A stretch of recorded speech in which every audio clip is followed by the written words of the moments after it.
Hello, everybody, and welcome back once again. Sorry, I had a bunch of settings I was changing. Hi, hello everyone. Welcome back to some more Star Citizen and Star Citizen video reaction, I guess today. Morphologist recently released a video today, in fact, that really goes over him giving up on the Star Citizen story events, and the whole, like, the phase 2, phase 3 events and stuff like that, and he kind of goes in depth on it and he explains it, and I think he does a really good job at it. And it would be something cool to discuss. Now, when to do the video react, I think I'll do it at the end of the stream. We'll end the stream on that. And but first we'll do some PTU mining. I do need to go into live quickly to set up the refining job. But then we are moving on and into... I gotta raise my chair again, Jesus. But then we'll be moving on into doing some torpedo testing for the Polaris. I want to see if it's working at all. And mining. And then we'll do, I think, the reaction video last. Or maybe we should do that first. I don't know. I've never done a reaction video before, so to be honest, I have no idea what I'm doing. Well, I've done one reaction video and it wasn't really a reaction video, but I took that down because I felt it was bad. This, though, is actually something I care about. So I think we'll do the reaction first because I care about this. This is important to me. What Morphologist touches on, and a buddy of mine asked me, he's what would you like CIG to do next? And I think that's something we can discuss, something to talk about, and and reflect on.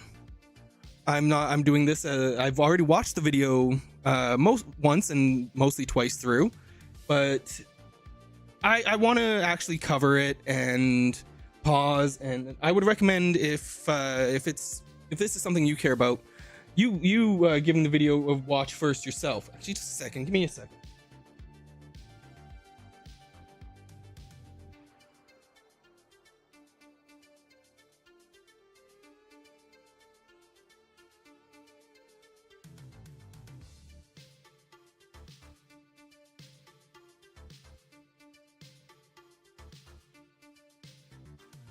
Suffice to say, I'm very nervous of the idea of reviewing someone else's content. To be honest, I am extremely nervous about it. It is not something I normally do. I don't normally cover other people's content or do reaction videos because I personally don't find myself to be terribly eloquent or capable of verbalizing a lot of things. Which is one reason why I want to cover this video, is because he does a really good job of verbalizing it. He actually put, ghost grips, but also he's extremely knowledgeable about the game. He has far more experience with playing it than I do.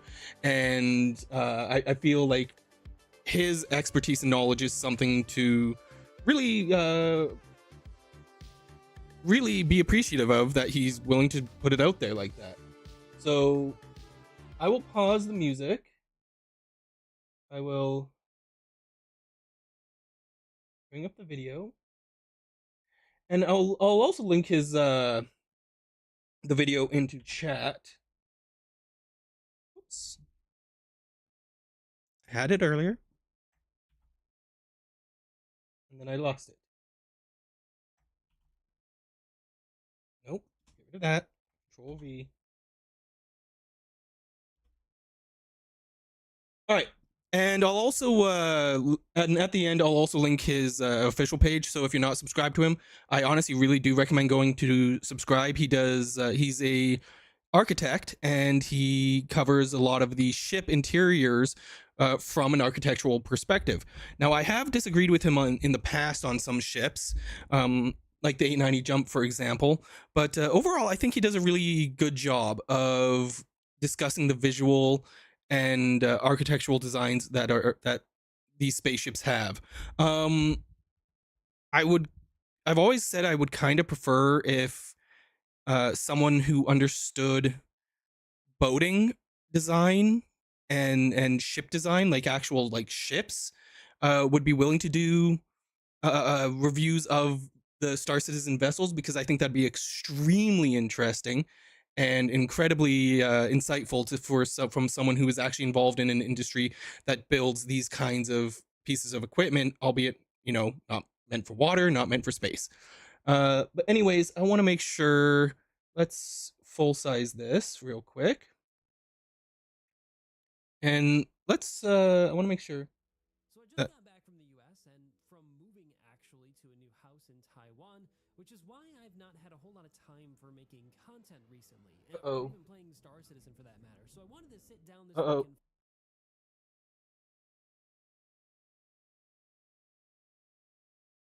Why am I getting encoding and rendering lag? Oh, it might be because of the game capture. I minimized the game capture. Anyways, yeah, so let's watch the video, and then after that we'll do the usual stuff. So I just got back from the US, and from also, one thing, I will be pausing frequently throughout this. This is his content. I will not be I will also be skipping the advertisement section, because having it on my stream is not going to be beneficial to anybody, and especially not to him. I don't know if that's a thing that is normal for people to do, but I just feel like that would be inappropriate for me to keep that in. And as I said, I will be pausing quite frequently. I will not be just letting the video play all the way through. So if that's what you want, this isn't going to be for you. This is going to be me pausing and talking and discussing a little bit of my thoughts on this whole event situation that CIG has been running with these phases, and how I honestly very much agree with Morphologist on a lot of these things, and there's a couple things I might disagree on, but we'll get to those. So just want to give you guys a head up. To a new house in Taiwan, which is why I've not had a whole lot of time for making content recently, or even playing Star Citizen for that matter. So I wanted to sit down this week and finally finish off the Save Stanton mission event, which is supposedly going to be ending come the next patch 4.02 as part of their new effort to focus. And sorry, he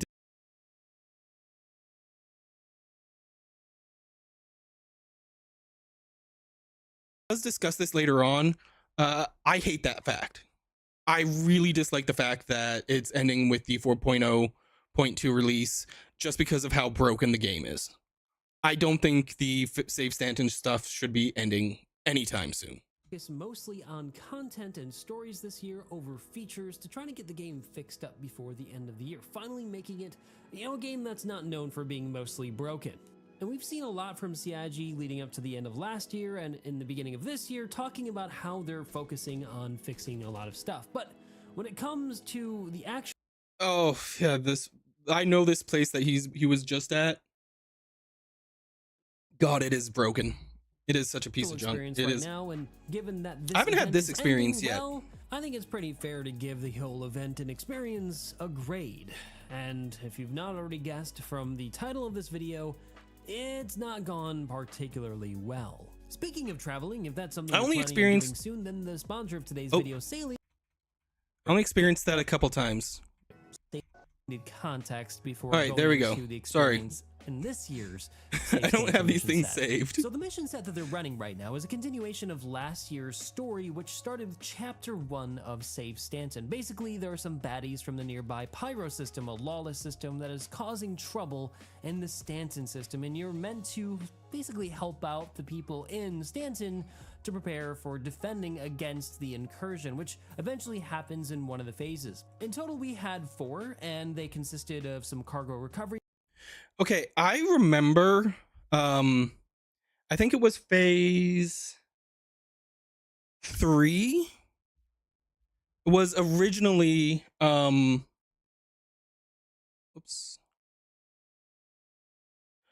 I think it was phase 3 was originally supposed to be the air and ground missions. If I recall, those were so broken, they removed them. And to be honest, I don't know if he covers in this, but really the only mission that I actually found enjoyable or even a fun experience was the Idris mission. Every other mission was, to be quite frank, absolutely a gong show of trying to get it working, which, surprise, surprise, is one of the same things that is happening in this second set of narratives. And you would think that CIG would have learned from this first phase of series. It's the Save Stanton. I'll say the Stanton phases and the Pyro phases to keep them separate. The Stanton phases, you'd think CIG would have learned from those and how broken those were, because during the Stanton phases, we've had nothing but the same issues, and sometimes even worse. And Morpho will actually kind of touch on a little bit of it. Some combat missions where we had to eliminate some of the operatives that were in Stanton. Finally, there was a big fight with an Idris incursion and a fleet that came in, and then the last mission set was a little bit of I don't know, a letdown maybe, with a resupply mission to the Stanton and Pyro Gateway this was such a joke. These missions like this, they're not, which Cargo has, of course, since Cargo has had so many issues in the first place, and the elevators, the freight elevators have had so many issues. This entire phase, this phase 4 was probably the worst executed of those early phases. Anticipation of the release of 4.0 and Pyro, but that didn't exactly happen right away, so it was, well, there was a big gap between when that mission set ended and when we finally got 4.0 in our hands. All in all, the story was just okay. It was an interesting way to kind of introduce us to the idea that they were opening up the jump gate finally to a new star system and how these two systems might interact in lore. Ultimately, though, the mission sets that they leveraged were pretty conservative as compares to earlier events that they had run, like the Siege of Orison, which definitely involved a lot more innovative and risky gaming. I only ever got to do the Siege of Orison once, and even then I wasn't able to complete it because of how bugged it was. I will say, though, the Siege of Orison was far more fun than any of the Save Stanton or Fight for Pyro missions have been. Like, there's not even a remote equivalency, in my opinion, for how much fun and immersive the Siege of Orison was. Mechanics that they'd never done before, including some really good voice lines by some voice actors and some unique armor for the different bosses you found in the platforms. That being said, that mission set definitely had a lot of issues in execution. There was a lot of performance issues, so it doesn't surprise me. As I said, I never got to finish it. Conservative yet reliable gameplay loops that they knew worked from other parts of the game, and it had a good mix of combat and non-combat missions depending on what play style you subscribe to. If you're more a non-combat player, there was some stuff for you to do, and if you like to go and pew-pew on the ground or in space, well, there was plenty of that for you as well. That is until Phase 3, where everybody had to get together to fight the Idris, but that was the exception, as the final phase mission was again another cargo mission, which basically involved no combat. And in a pretty cool move, if you finished all 4 phases, at the end of it you were rewarded with a set of size 2 and size 3 Ardor pyro weapons, whose stats are basically better than any other ship weapons you can find in game, making them a very nice. I'll say I really like the sweetener paint for doing these missions. And while it's nothing new in the MMO space, I will note that he does not. I don't know if he actually mentions the paints in the end. If he does, we'll discuss that there. It's definitely new for Star Citizen to give an event reward that gives players a bit of an advantage. Not a huge advantage over other players who don't have them, but a little bit of an advantage with a slight bump in that DPS output. And this, I will say, the one thing that I kind of disagree with is the one thing I've noticed, and what I've had a lot of people telling me, is the Ardors are actually horrible for PvP. So they don't really give you a terribly big advantage in PvP. Like in PvE, apparently they were great in PvE, phenomenal. But in PvP, they have been horrible to use. So I think it's a 50 of one, 50 of the other kind of thing, with it as a reward. Up until now, mostly everything has been purchasable on the website, so having something that you can only get through playing is a bit of a new concept, and some people didn't like that they couldn't swipe their credit card to get it. But that was definitely a minority of the people who were upset. The majority were upset. And I mean, I kind of get why people were angry with this. Just because there are people who did not have enough time to do these missions, and there's also a lot of people who didn't have enough time, and these missions just didn't work when they did do them. So I can see why some people would be angry that you can't buy them in the store. I actually do get why you can't, though. Like, I actually love the idea of in-game rewards for doing events. Like, don't get me wrong, I love the idea of narrative events like this, like these. If they actually had, a narrative to them. But I also love the idea of in-game rewards for these kinds of events because, like, it is a I was there kind of thing, right? It's like you have this thing that says I was there during this time, and I'm okay with that. I mean, I know some people aren't, and it is, of course, a inflated. I don't want to say inflated, but it's instigating a form of FOMO.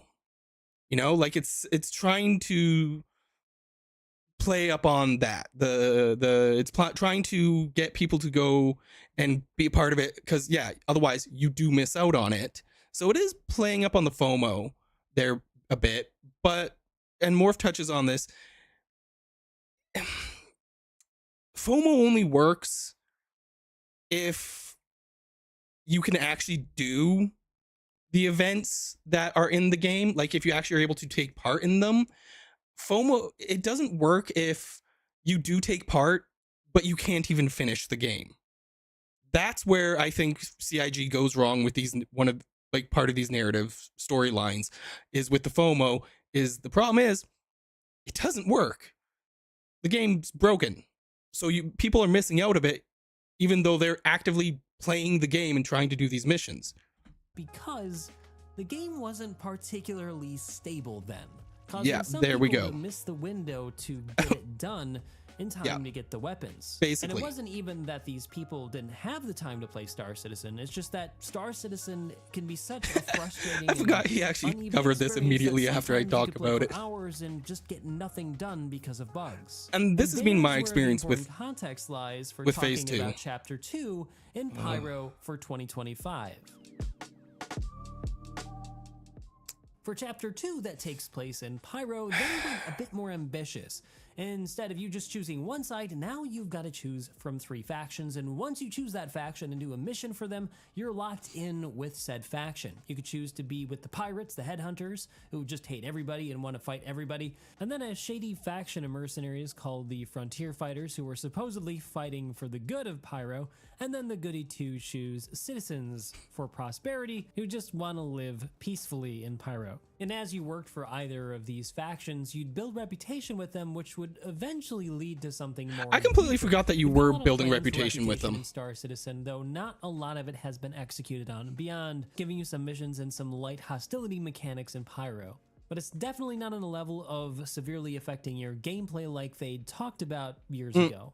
Now, personally, I went with Citizens for Prosperity because I am a more goody two-shoes player. I'm on the side for good, and the Frontier Fighter struck me as a little bit suspicious. So the first mission... I went Frontier Fighters because they're the only ones who had what I felt was an actually like relatively unique paint. I did not, unlike Morph, who he's goody two shoes as he says. So he went Frontier Fighters. He went CFP. I went Frontier Fighters because I was like, man, that's a camo paint. I like it. Cool. Although I will say the one thing is, if you don't own any of, that's another thing I will say. The rewards for these missions are effectively pointless to 90% of the, like, to who knows how large of a base of the player base, because if you don't own any of the ships that are in that you get the paints for, because it's not for every ship. It's only for the ships that they're showing that they get the paint, as far as I'm aware. So if you don't own any of those ships, the paints are useless for you. And what if it's a ship that you don't even like? Like so you save up in game millions of dollars to buy a ship just for the paint? That seems kind of stupid. So the paint rewards, honestly, in my opinion, were really stupid. Overall, it was the phase 2, it's like in Pyros missions, even worth really doing. Even the phase 1 and chapter 1 in Pyro missions. No, because you got the paints from phase 1 for which group you chose, or did they introduce that in chapter 2? I can't remember exactly which one they introduced the paints in. Regardless, the paints are pointless. Like doing save the narratives for the paints overall was a really stupid idea. Like, you're not doing them for, like, you did them for the Ardors and for the SMG. And if you're doing them for the paints, that's probably because you own the ships that are getting the paints. If you don't own them, these narrative missions are of no purpose to you, because they don't affect the game. They don't expand on the game, really. They don't change anything. And plus, not only do they not change anything, you can't share them, so they're even more pointless when you go up into a mission to destroy something and there's 20 ships there. But overall, the rewards for, like, the paint rewards, I feel were really pointless. They served no good purpose beyond motivating people who already own those ships. And yeah, I did the missions, but at the time I owned some of those ships. And I've gotten rid of those ships. Actually, I think I've gotten rid of every single one of the ships that that are in that you get the paints for, because of the fact that I upgraded them to other stuff. Like, if it was during IAE, I think I did. So reality is that I lost all motivation for any of those ships very early on. And so as having paints as rewards is, to me, is very dumb. Especially if you make it like a limited thing to like 4 ships, because otherwise there's no point or purpose for people to play your narrative missions. Missions that had me delivering boxes to various outposts, eventually leading to phase 2, where some fighting actually took place, and this is where the issues really started to crop up. You could either choose to go after defending a ship in space somewhere, or go to an outpost and clear it of enemies. But the real choice. All right. Phase 1 for Frontier Fighters was basically the phase 2 for the god damn it, for CFP. So the phase 1 missions were the destroy fuel and okay, so sorry, they're very similar, but so it was go to asteroid bases basically, or I think very rarely they would have a ground base and eliminate hostiles. The other one was the destroy fuel. Originally I would do the go to an asteroid base, eliminate hostiles, because I was getting a lot of gear. And what ended up happening was a lot of those times they were working, actually, like the asteroid ones were working more often than not. But what ended up becoming an issue for me, why I stopped doing them and just switched to destroying fuel containers instead, was the fact that a lot of these asteroid bases are dual base like systems. So they would end up spawning a good 8 or 9 ships for me, like multiple ships. And I'd fly in and I would just be getting absolutely destroyed because there would be like 8 ships, all of them active and legitimately like fighting back. So that was pretty cool. That was the fact that the AI was actually fighting back.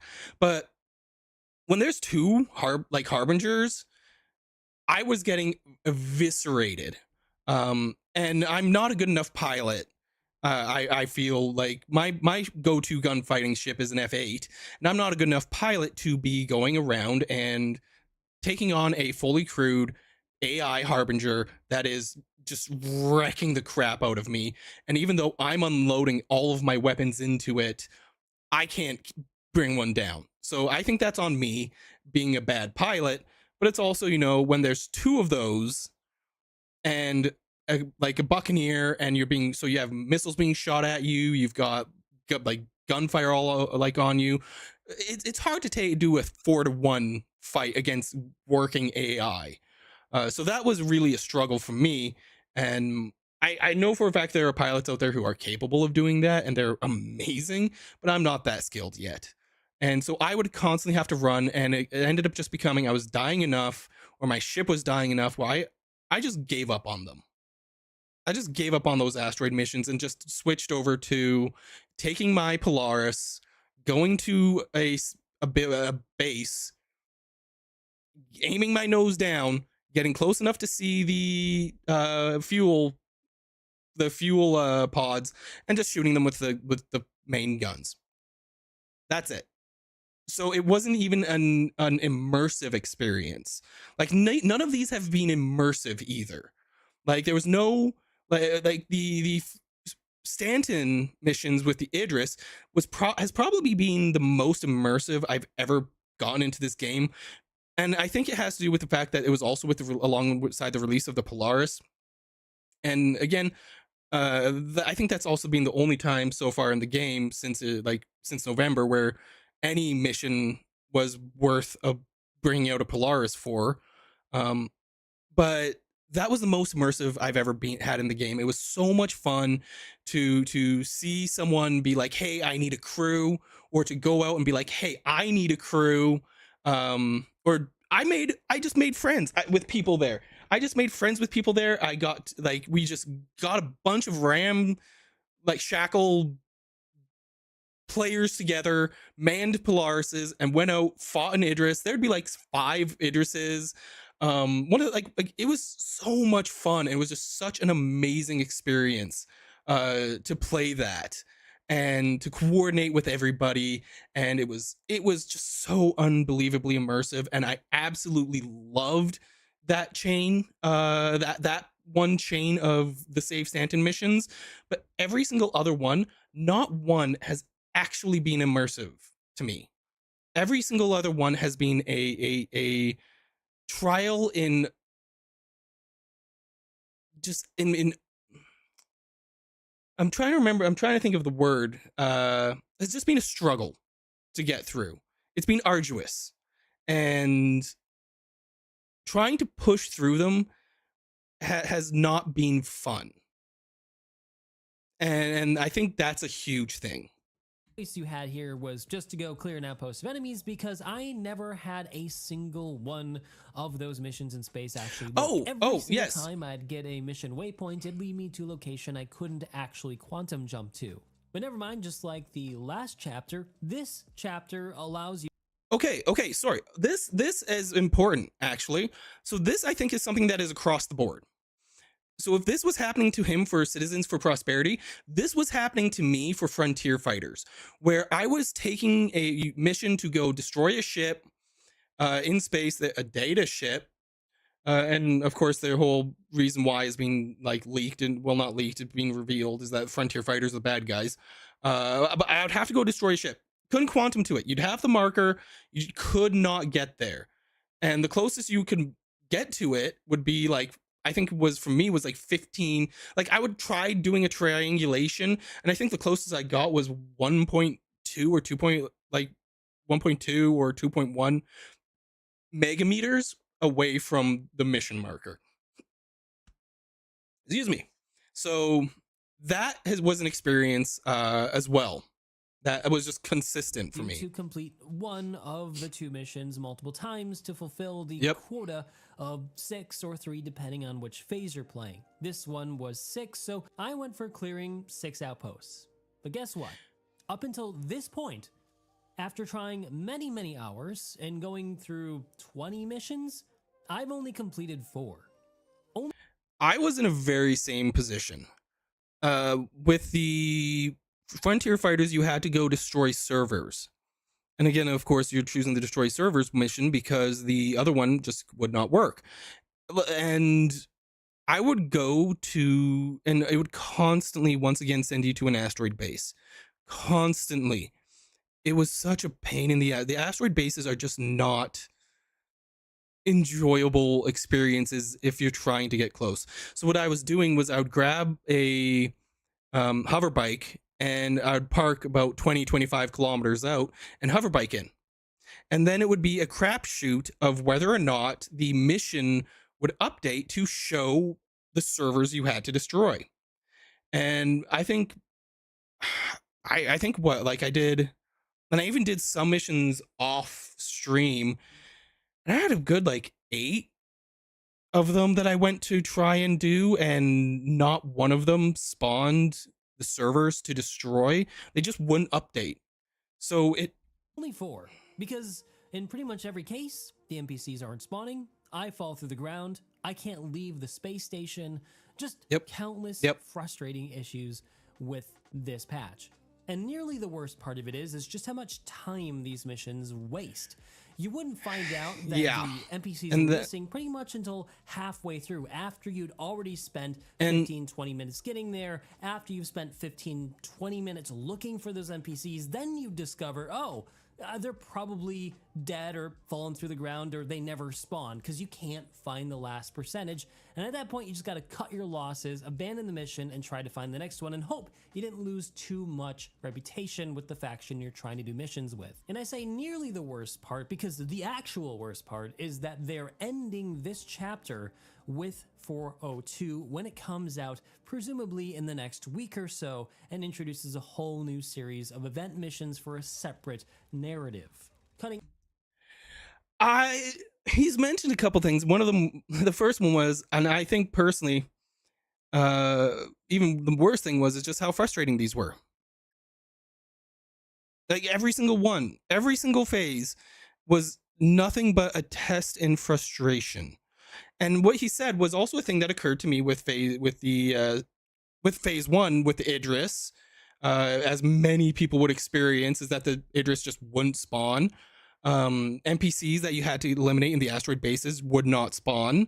Servers wouldn't spawn. And again, because I was not wanting to try and fight 8 ships, I was taking the time to go there, get out, go to the hoverbike, get in, and it would take time, and you wouldn't know that we would even have the servers. And thankfully, if it actually kind of did change for me a little bit, um, you wouldn't know the servers weren't updating for me until I was already inside the asteroid base, and they just wouldn't update and it would say go to asteroid base. I think I had it once or twice where I went into the asteroid base and it finally updated with the servers.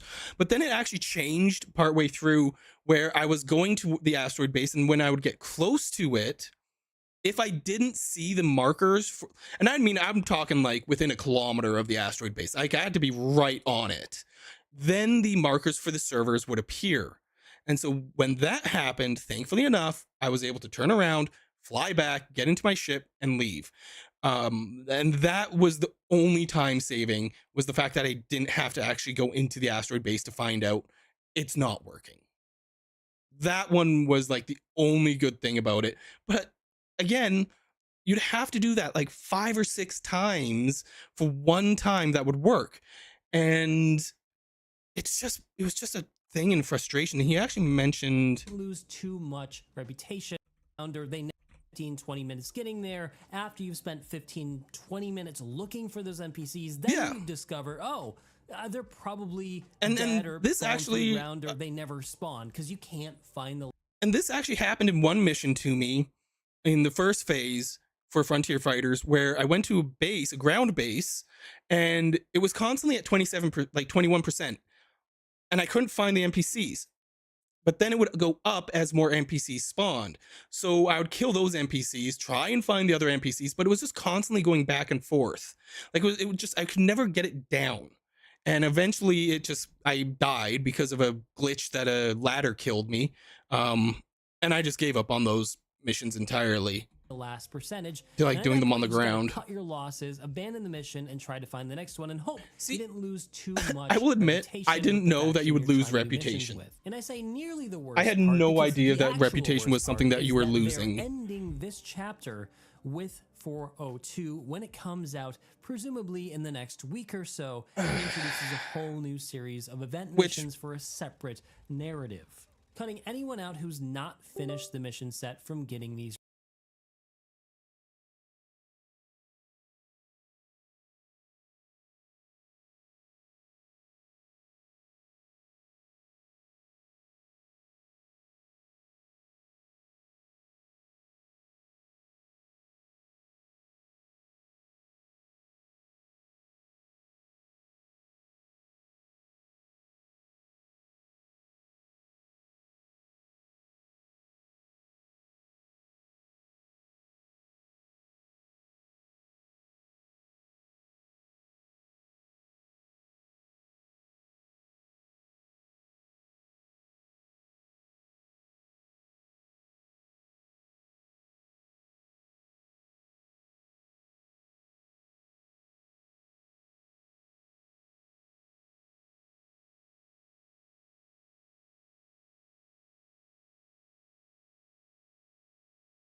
rewards. And you know what? I just don't care anymore. I have gotten to the point where I've become so frustrated with trying to finish this stupid mission set that it's no longer really worth my time. There are so many other better games I could be playing right now, and it hurts me to say that. I do like Star Citizen and I want it to succeed, and I think about Star Citizen when I'm not playing it all the time because it fills a niche that no other game does for me.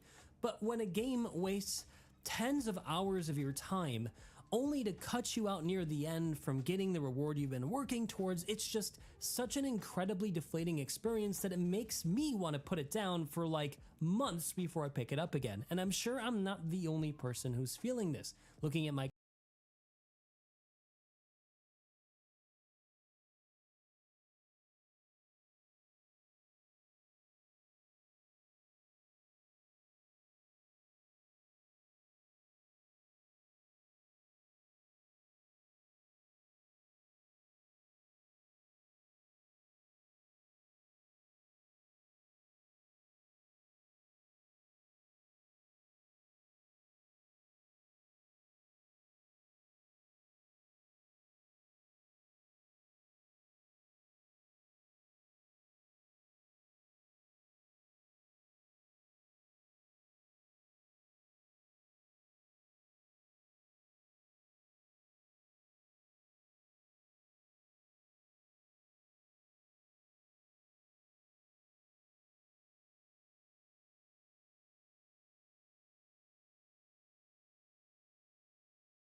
comment section from pretty much every video I've posted since 4.0 has come out, many of you guys are feeling in a similar vein. And so much of this is of CIG's own making. Look, I get that MMOs need to have limited time events with rewards is kind of the way it functions. It gives people incentive to play and something to show off to other people who weren't around earlier. It makes them want to engage and stay up to date with whatever's going on in the MMO. But when the game doesn't function most of the time and there's a not insignificant population of people who are feeling left out because they can't enjoy it because of the issues, then I think that there needs to be some kind of adjustment to the way that CIG is doing things. If they're gonna do these missions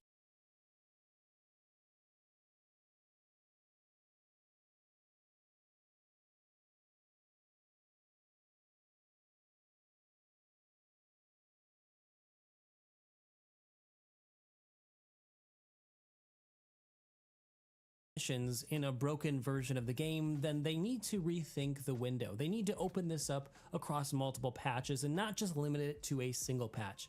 This video wasn't intended to just be a rant on what they need to fix. I wanted to review the actual event and let you guys know how it's gone because it's done now. I needed to talk about it at some point, and this is going to be the video.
For that, but I just can't go into this all happy and shiny talking about how great the event was when I really didn't enjoy it. I had such a frustrating experience with it. In fact, I would go so far as to say this has been the worst experience in Star Citizen's event series that I've ever had. Worse than Siege of Orison, because at least in that case, I was able to finish it even in its broken state. And it's not just that the missions are broken. There's so many parts of Pyro that have issues, like outposts having holes in them and having geometry issues where I'm falling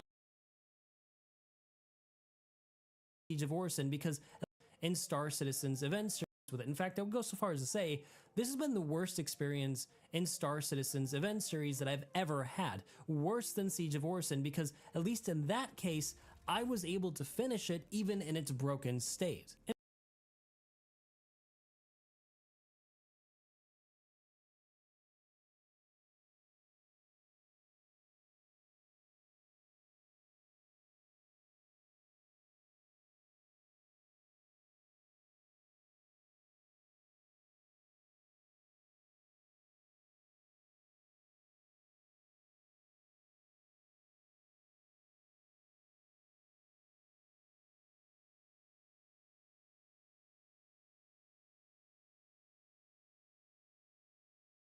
And it's not just that the missions are broken. There's so many parts of Pyro that have issues, like outposts having holes in them and having geometry issues where I'm falling through them or the interiors just aren't spawning. This isn't just the event series that has issues. It's like the whole game right now is fighting against me, preventing me from enjoying it.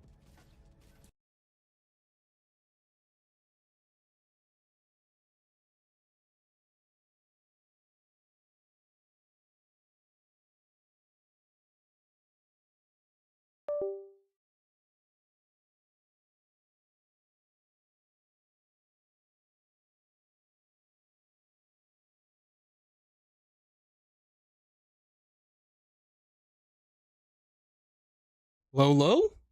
Check, check. How long has my microphone been off for? Hopefully not too long. Anyways, I don't know how long my microphone has been off for. So there's probably a portion of me just ranting at my screen with no mic. Woo! I'm not going to edit that out. I'm going to separate this from the stream as its own video, but I'm not going to edit that out because I'm too lazy and I'm terrible at editing. But what he said, like right here, It's just the event series that has issues. It's like the whole game right now is fighting against me, preventing me from enjoying it. And right, so yeah, that was what I was trying to agree with. Is that is a huge thing. Is it really does feel like the game is fighting you, because like I don't want to point fingers at some devs or like at the devs or whatever, you know, like even though it's they're working on it and they're releasing it. And yes, I get, of course, some people would say it's alpha, but these are one-time events. So these are events that are never going to happen again. So they're releasing them as narrative events, trying to lead up to a greater overall story in 1.0. You know, so this is sort of the lay groundwork for those storylines to begin building. But the problem is the game does feel like it's fighting you half the time and I think that's a culmination of everything that we've been talking about with the glitches, with the frustration, when things don't work, when all of this stuff is that it comes to the point where it feels like instead of playing the game, you're fighting against it. And that is what culminates in everything that we've discussed, like all of that together. And that I think is an important factor in how we feel about this game. So I and especially these missions is that if you're trying to play this event right now and you're experiencing a lot of issues, you know that you're not alone, and that, like me, maybe you should just set it down. Also, if you've not tried it yet, maybe you should step away from it and avoid it for now until they get things fixed up. But I think the number one person I want to watch this is probably somebody from CIG who can make an impact. Because that would be awesome. I think that there's a big issue here. And at the beginning of the year, you guys said that you were going. I will say I know some of the CIG devs do play the game, and who was it that I recently watched? I'm trying to remember his name, but he was such a sweet guy, such an awesome. Like, he was playing the game, he was running into all of the exact same issues that we were that we run into, elevators, hangars, everything that we run into. And so it was really, really cool to see. I think it was DJ Button who might have been. I could be wrong. But it was great to see and know that there are CIG devs who are experiencing the same things we are. Are they in a position to do anything about that? I don't know. I don't really know like a lot about the CIG devs or their structures or such like that. Like, as far as I'm aware, like a lot of the ship guys who are not involved with missions, like they're kind of a separate entities, so they probably don't even necessarily have great communication across the board. And again, with a company with 1,000 people, you're going to run into communication issues. And it was just really cool to see a CIG dev playing the game. And I love that there are devs who are actually playing it. I just hope that some of them are devs who are able to step away from like adding make a features and change. focus on fixing the game, to acknowledge that there are problems with it and you need to keep patching. So then why are we tying an event to a patch cycle when in the past it's caused so many issues? Why aren't we doing it where you release patches as you need to fix problems and just let the event run until everybody can complete it and all the major issues with the is event important have to me. been solved? I mean, there's a whole section of this mission set that doesn't even work and hasn't worked since he introduced and it's clearly for not just for CFP. it. That's but not an I bet you it's all for all of them. Headhunters too. I don't know any issues what Headhunters have had though. Experiencing. So then why are we moving on to another patch and putting this behind us and shutting out a population who want to get these rewards? You're just making people upset when you don't need to. And that's Is true. it possible to let this event continue to run? I don't know. Maybe there's some back end problem that's preventing them from running multiple. This is also a good point. We don't know exactly what's going on behind the scenes. Because this is definitely not it. It's a very frustrating experience, and I can only speak for myself personally, but I have very little motivation to play right now, and that sucks. So CIG, this event was a good attempt, but please try to do better than this. This is not it. So if you're feeling frustrated like I am, sound off down below, do some venting, and hopefully CIG will listen and make some good changes. I thought they were trying to make things better this year, but this is something that's definitely not better. This is something that they can improve, and it's not too hard to do it. All right, so that's basically the end of the video. And I agree with him. I 100% am in agreement with Morph on all of this. And I'm going to link to this video in again. All right. I'm also going to link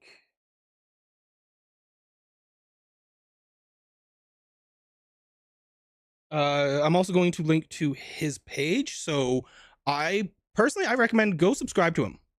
His videos are I always very much enjoy his videos. And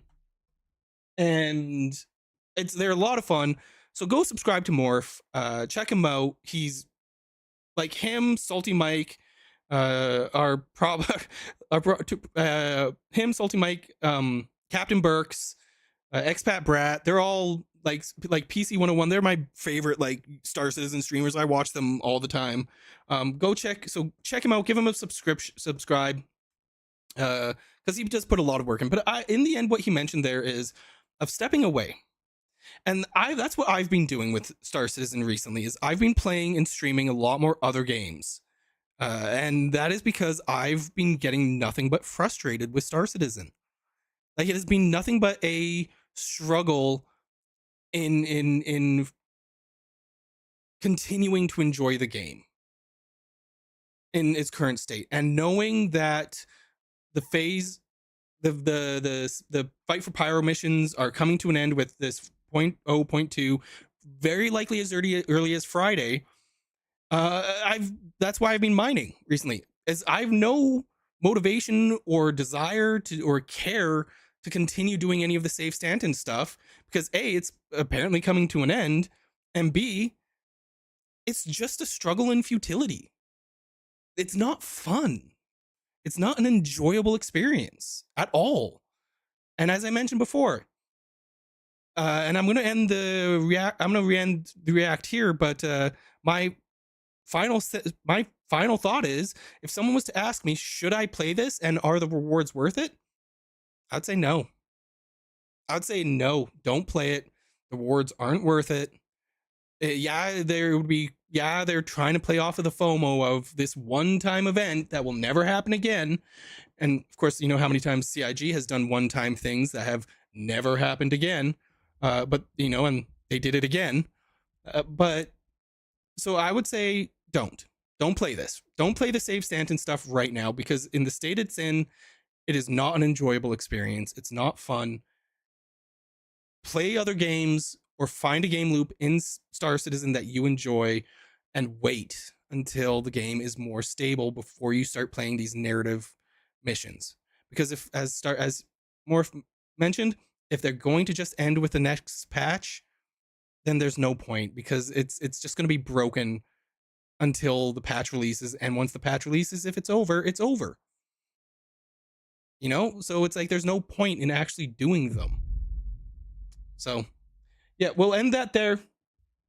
That was an hour. That was an hour-long React video. Holy shit. I've never done that before. All right. And as I mentioned, so that was the React. I'm quickly going to go to the bathroom. I'll leave you guys with some music. I'm gotta go pee. I gotta go to the bathroom. Gotta get some more water. The ads will be ending in just a couple minutes. So as I mentioned, I'll leave you guys with music. We'll come back. We'll get the refining job going. Then we'll get into PTU.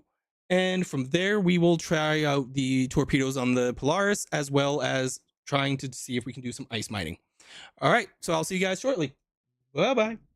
Well, not bye-bye, but BRB.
All right, we're back. As I mentioned, I'm just hopping in real quick to the 4.0, 0.1 real quick,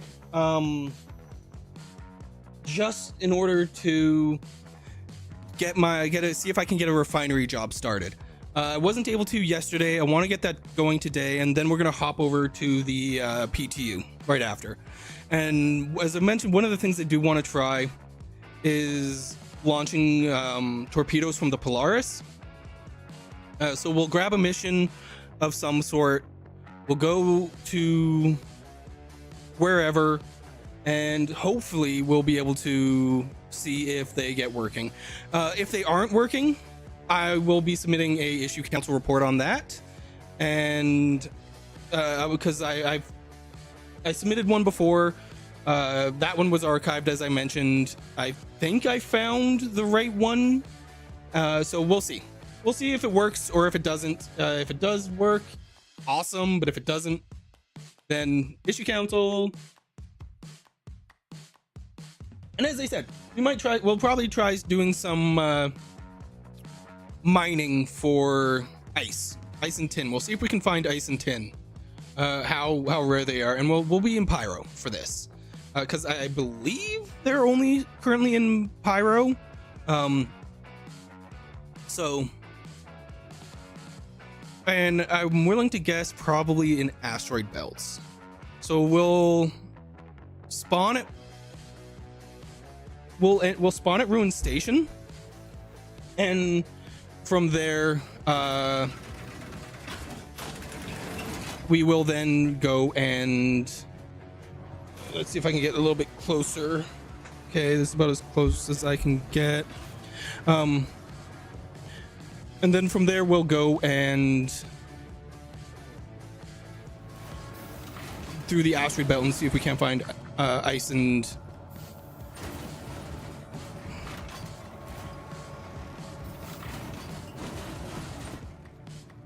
Oh, there we go. That was weird. My buttons weren't working for a minute there. All right.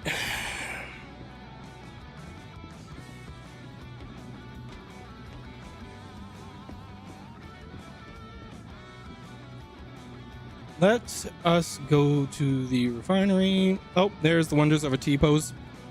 I'm sorry for you and for your loss.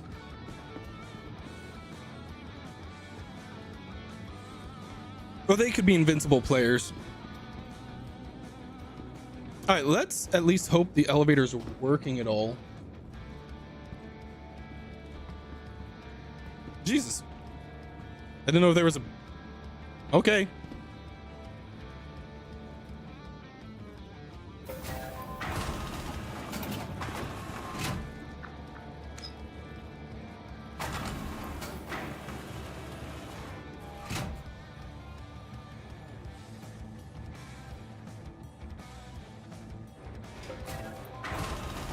That honestly looked an awful lot like Expat Brat's character.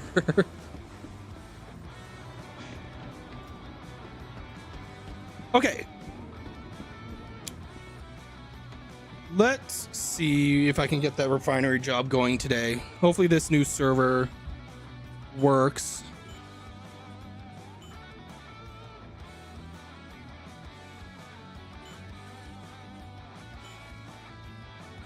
Low speed, low high yield, get quote.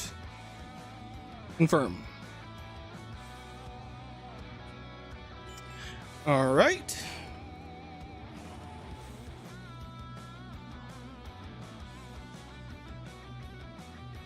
I should probably have that up.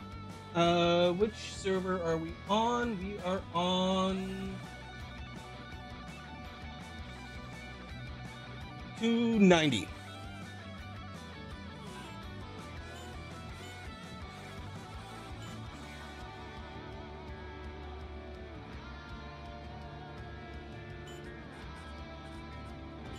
Oh, whoops.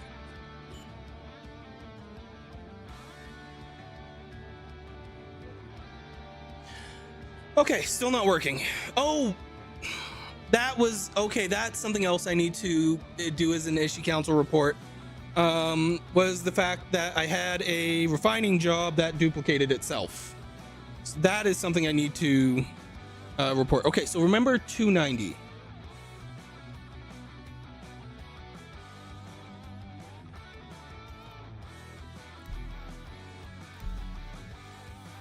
God damn it. I said cancel.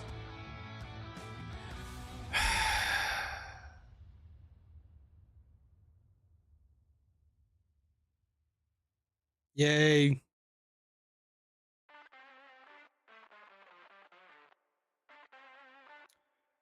Oh, fun.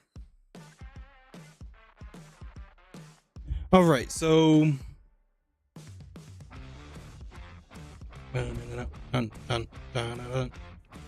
Oh man, this just makes me. It just reminds me about the fact that Demolition Ranch is ending soon. No, goodbye, Matt. All right, come on, game, hurry up and load so I can exit out and go back to a different. Try and get to a different server.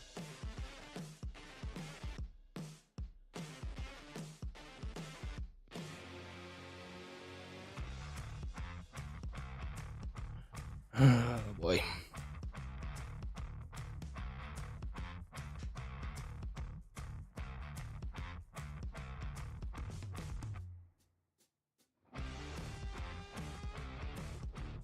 All right.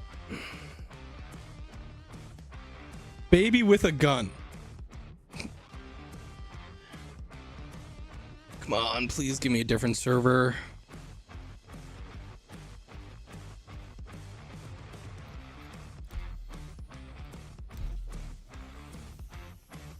Okay, different server. 200 instead of 290. Oh yeah. All right, let's see if this one works.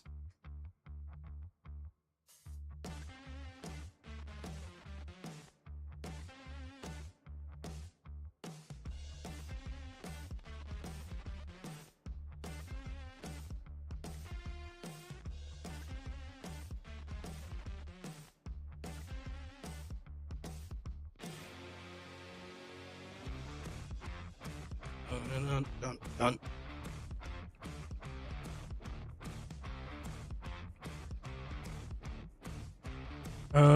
No messages on Discord. I was thinking.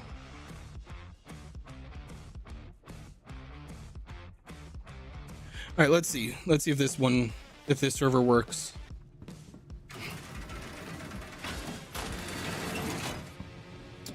Oh, okay, yes. So, fuck, I have to do Vulcan. I have to do an issue council about Vulcan not working. And an issue council report about the refineries. That's right. I have to do both of those. I forgot that.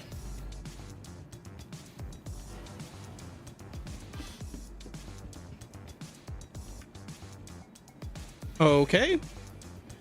I guess my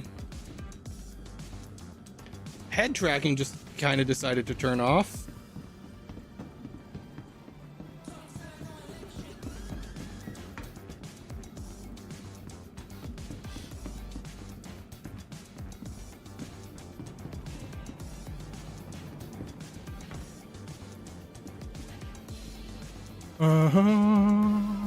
Okay.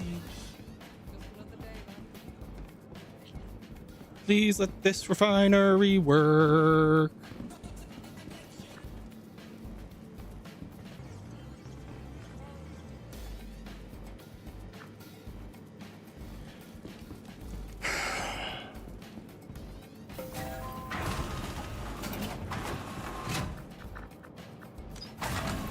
All right, here we go.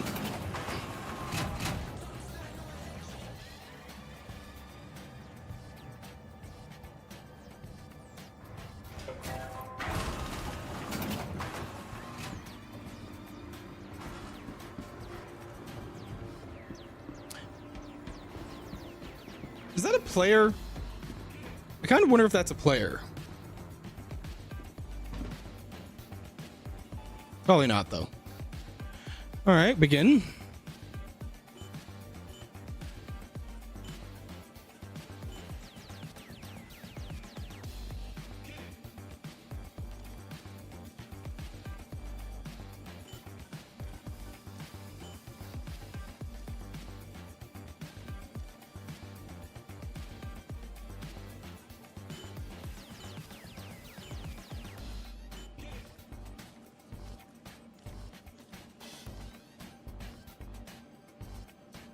Whoops.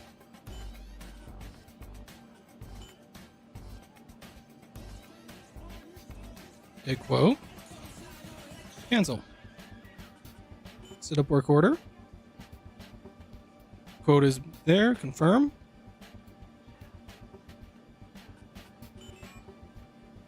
Okay.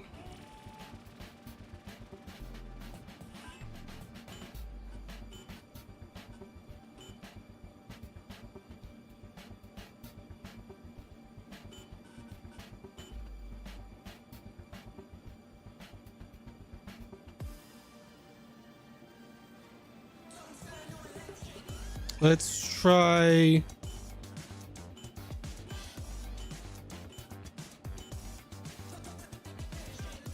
So low speed, high cost. Let's actually see what the price difference between them is, because the other one was 13K. 81. Jesus. Why would you pay for like high speed, high cost, low yield? I mean, if you're in a rush. Okay, so this one is actually, so fair and exchange versus this. So let's have a look at the fair and exchange. 14 hours, confirm. Okay, so it is not setting up jobs. Let's quit. We'll try to go to a different server again. I wonder, should we try going to, we'll try one more time going for best, and then we might try like EU or Australia. It's taking me back to 290.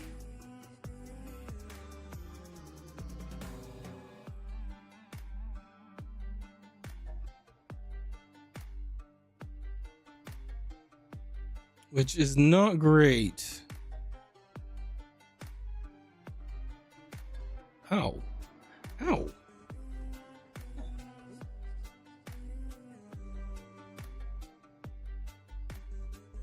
Felt like there was a shard of glass in my foot. Jeez.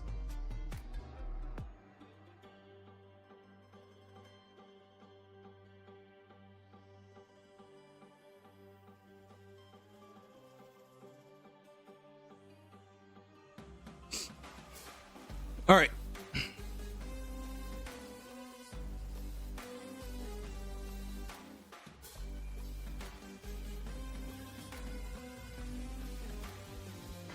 We will exit out and we'll try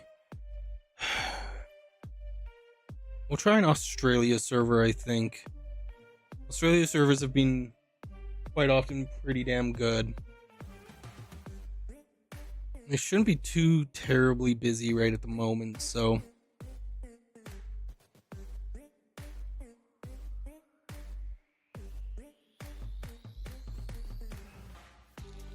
I just want to see if we can get this job running. But at the very least, we do have an issue council report thing that we can send in for refining is not working.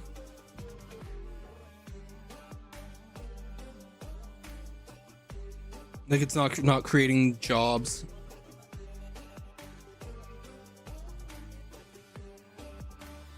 Actually, I should write those down.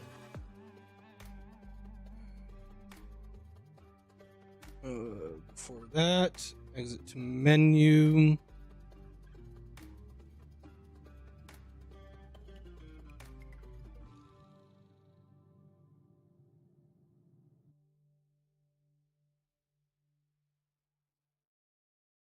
All right. As I said, we'll try going to an Australia server. Okay, 70. All right, so issue council report things were refining jobs.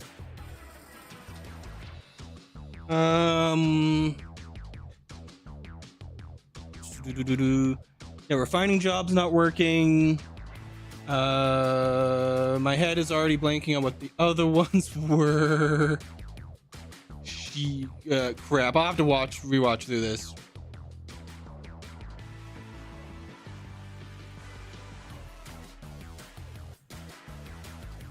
Yeah, refining jobs not working. We're going to test torpedoes today. in point 2 with the Polaris.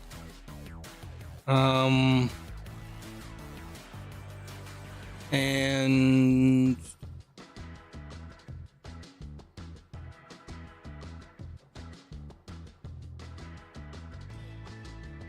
I forget what the other job, what the other one was that I was talking about. I'll remember it.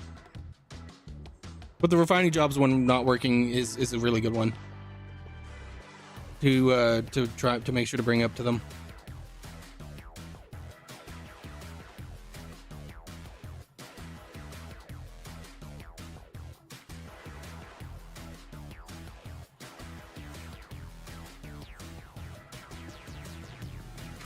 I can't be the only person who chews on like pens and pencils and stuff, can I? Am I? All right, let's see. Okay.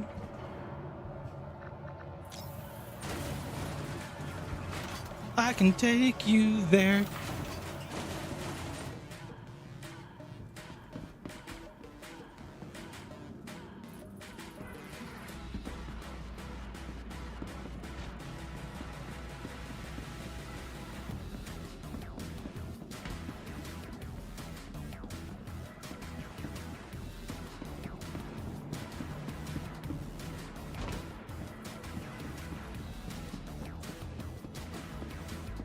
All right, if this one doesn't work, we're just moving straight to the PTU. I'm done trying to get it to function. I'm still gonna submit an issue council report with it, but otherwise we're just gonna move to PTU. And I think I mentioned this, I did make sure to submit the cargo pods for the mole and prospector not working. I did also submit the ship door being stuck issue.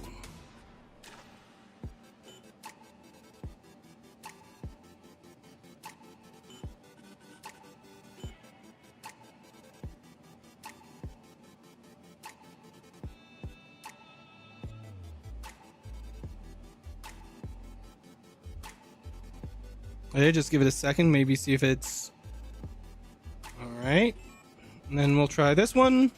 If it doesn't work, we're going out and we're going to the PTU.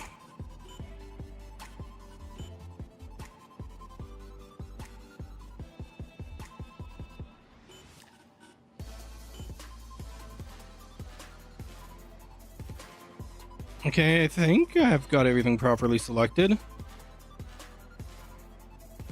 Okay. All right.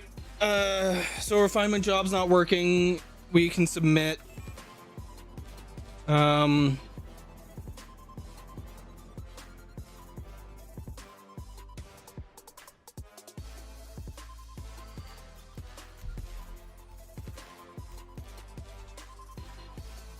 right. Off to PTU.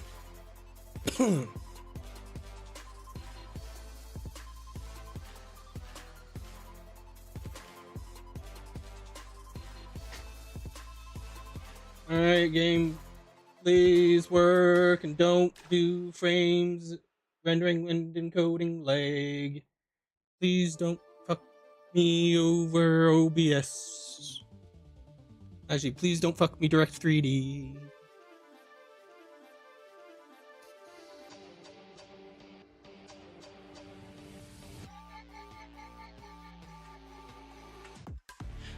So I think the first thing we'll test is the Polaris. Is the first thing we'll try checking out. Next we'll do the then we'll do the ice. 45, 25. Okay, some rendering and encoding lag. Well, I mean, that's to be expected with the game starting up. That always happens. I just don't want it to go wild because I don't want Direct 3D to fuck me over.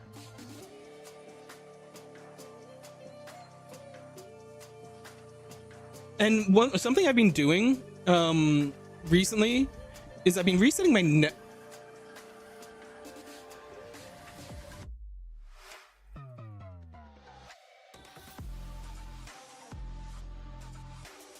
Okay, I didn't.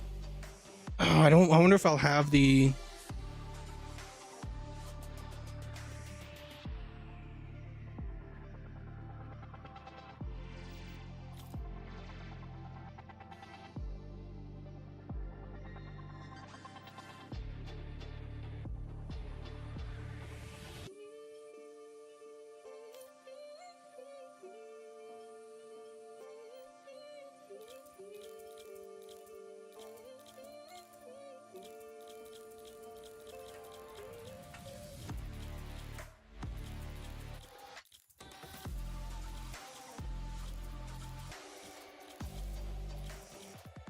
God, these are fucking weird.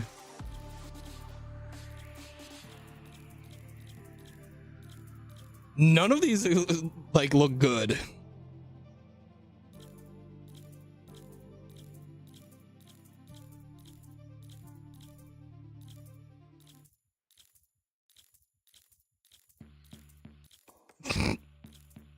Oh God.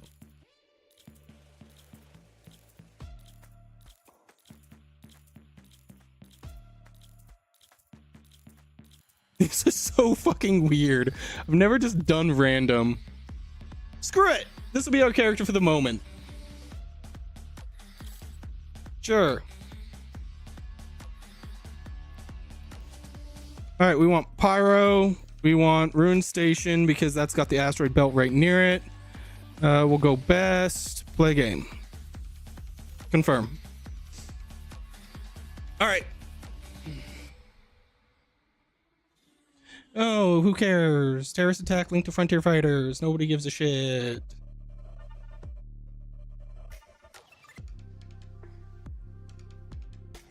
And I think what I'll do is I'll go through and rewatch the video, and I'll use the YouTube editor because I don't know how to use DaVinci Resolve, and I also don't record my videos because I just do not have the space for it. And since I'm streaming to two things, I don't want to risk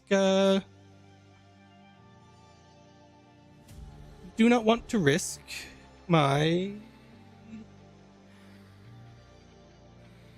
rendering and encoding. I was trying to like stream to two places and record. Eey. All right.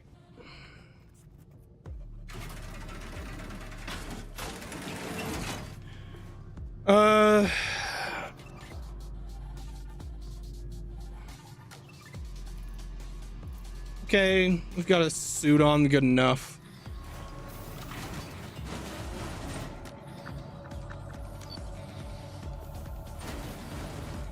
We'll try taking a job of some sort close to Rune Station just so we can do a real quick check on the Polaris' torpedoes.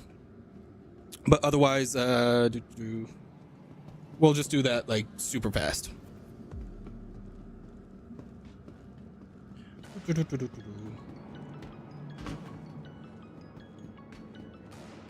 I mean, so far, honestly, it actually feels like it's running pretty fucking stable. Awesome graphics. I'm gonna turn off the QR code and bring up the ARD information. But then,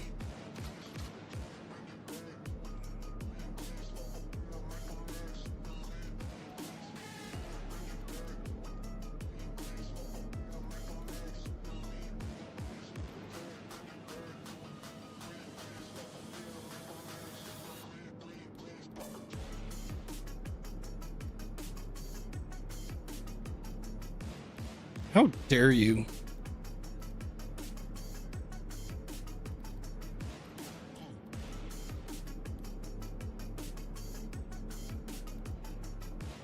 Ugh, it's disgusting. All right.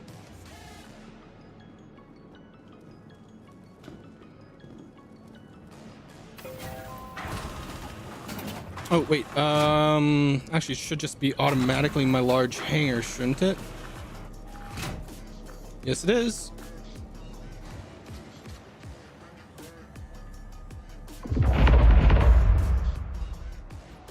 Okay. Welcome to the ASOS vehicle retrieval system. Deliver. Your vehicle has been delivered. Please visit us again. Welcome to the ASOS. All right, and Prospector.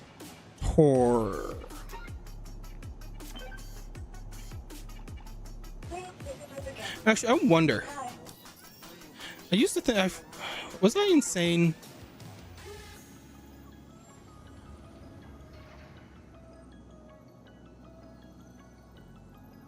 Okay, so the mining head I will want to change.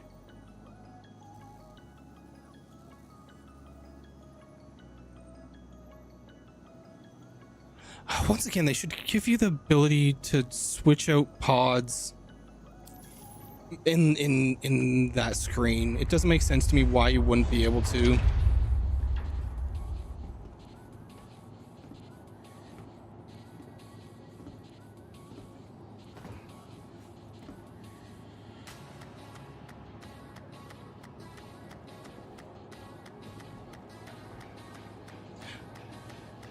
Interesting. I wonder if it's based off of just which side of the elevators I used. But that's I think one of the first times I've ever seen the Polaris spawn facing me. I mean, if that's a new thing and that's actually something they're doing, that would be awesome.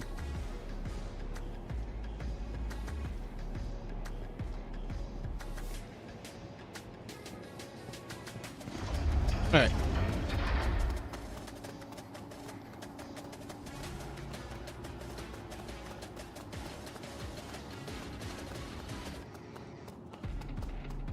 Oh, this might. Oh shit! I think this is using an old. Oh, I think this is using an old profile thing of mine. I'll probably want to copy my. Actually, you know what? When the PTU goes live today, I'm going to copy my current live profile and rename it to PTU and then verify on that, because that should have my saved character. This one was a fresh. Oh, right. That's right. This was a fresh install. Shit. Oh, fuck. This is going to be a pain in the ass.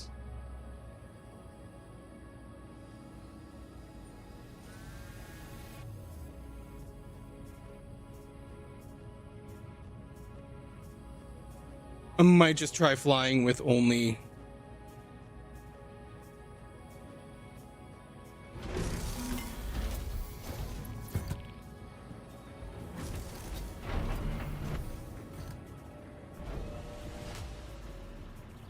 Well, we'll find out how many of my controls are saved. Right about now.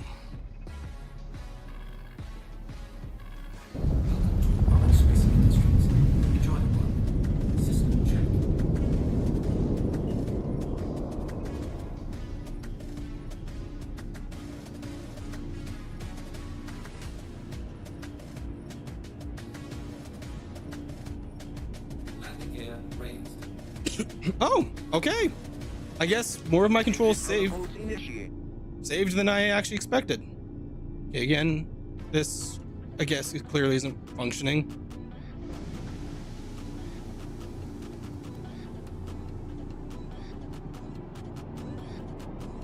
Oh, wait. Okay, tilt is good. Wait.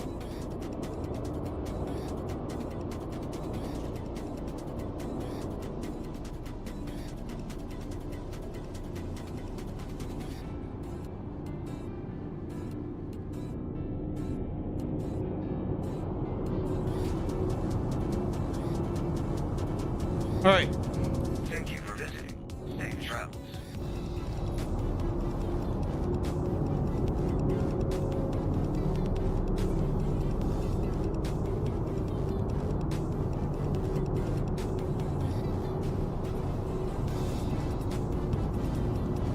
I like the new colors on the dash. I don't recognize those.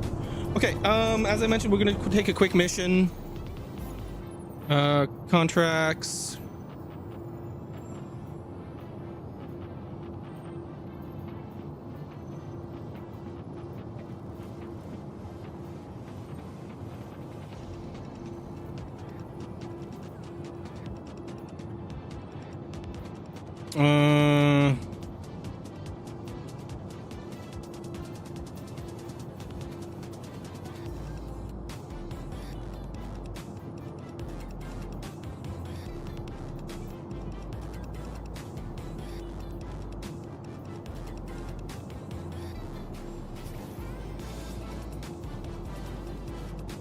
Okay.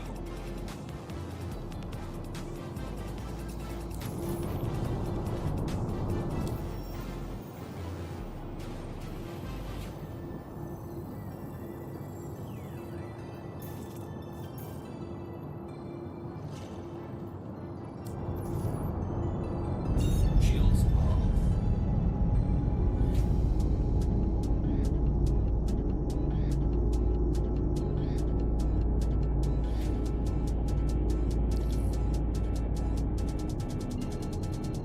Hmm?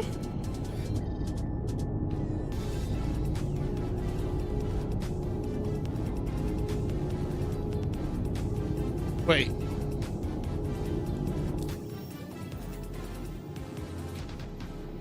Okay, where's OM2?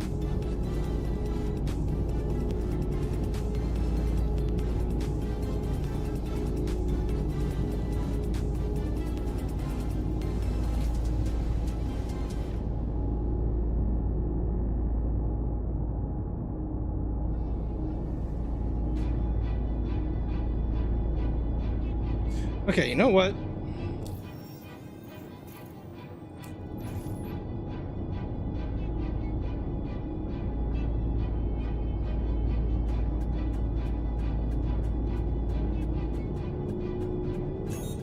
Shields off.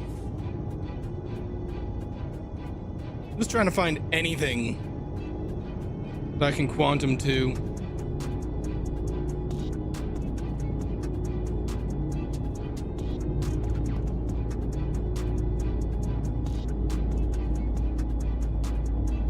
Where is everything?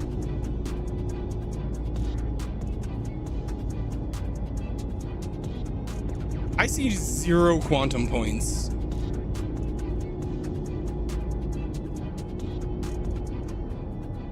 Okay.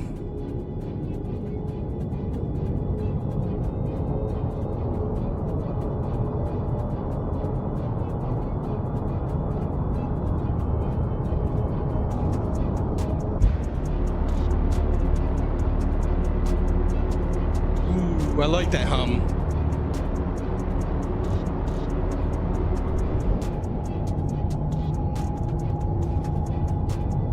All right. Well, how about I quantum to you? Yeah, why didn't you show up earlier?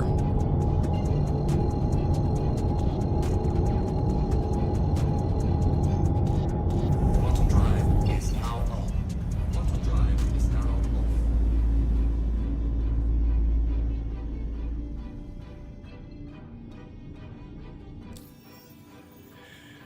All right.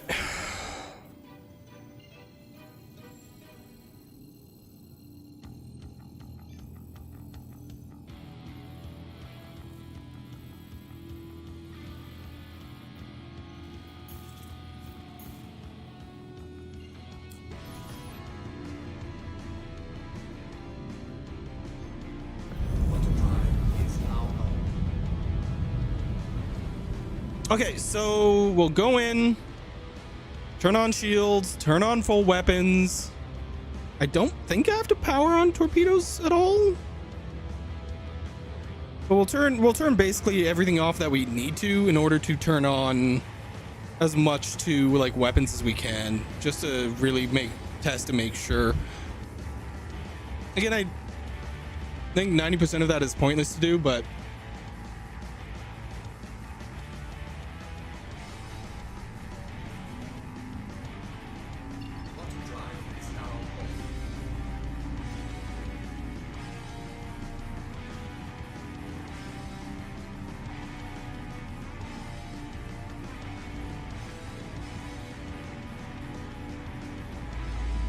Okay. Guess I'll go here.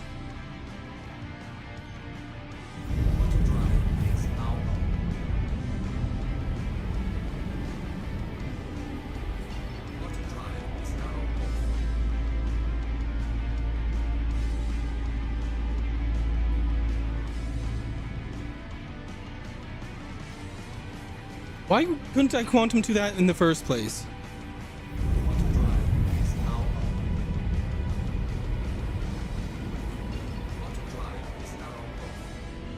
Alright. Alright, so in here.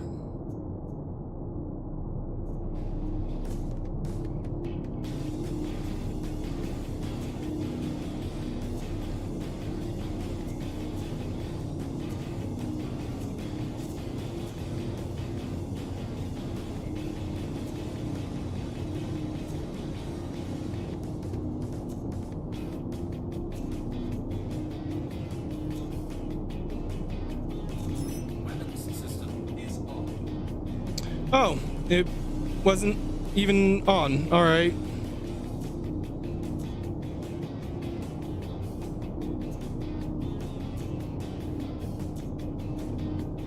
All right. So I don't think there's necessarily a specific level that the Polaris's guns need to be at for the torpedoes to work, but they haven't worked at all for me in any other cases. All right, and so if we should be able to be within 15 kilometers, I think was what it was saying.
Okay.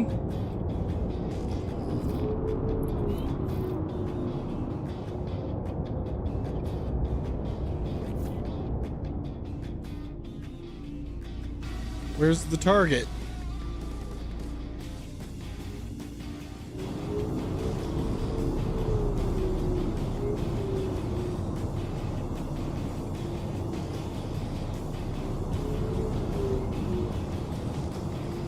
Okay, there. I guess that's him there.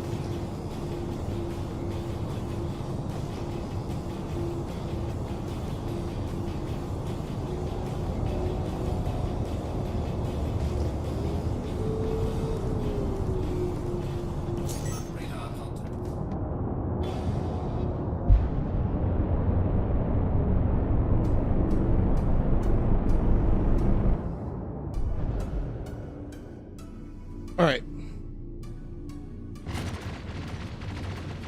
Shields damaged.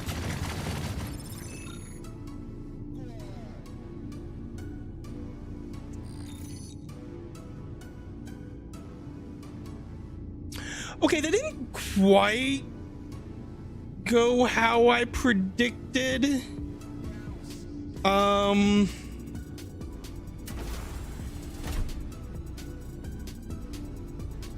Also, I've never actually seen the PDCs work like that before. Like, that's the first time I've ever seen them function that well. So, hey, cool. That's awesome. Let's see if we can just shoot the torpedoes. We should be able to dummy fire them, I believe. I didn't expect that. That was slightly outside of the realm of what I thought was going to happen.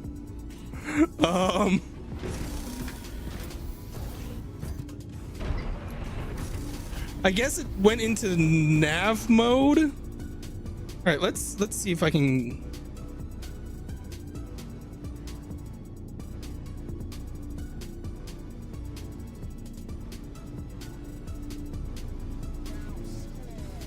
All right, use.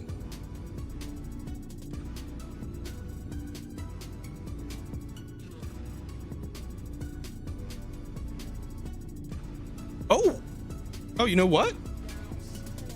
There is a potential target. All right. Even though it is a dead ship, it's still showing that it is a target. So we can at least try to see if we can target it.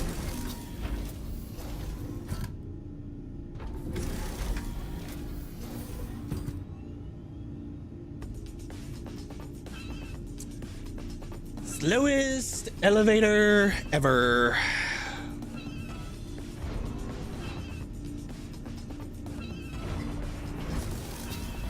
Jeez. Put in stairs, CIG, please. Just put a door with stairs, for the love of God. I'll take an elevator out, but put stairs to get from levels. Like having to use the elevator is such an incredibly stupid design decision. It's not fast. Like in a ship this big, you at times need to be quick. Stairs are not, sorry, the elevator is not quick. All right, but we do have a target and we have to be within outside of 3K of it. So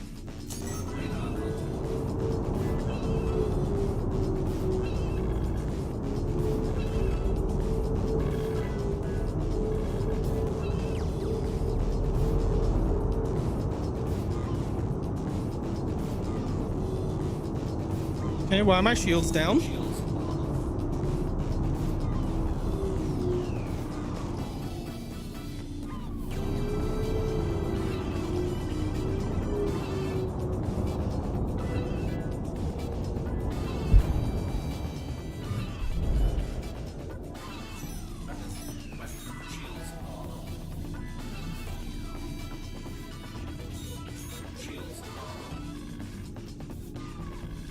Okay, that's weird.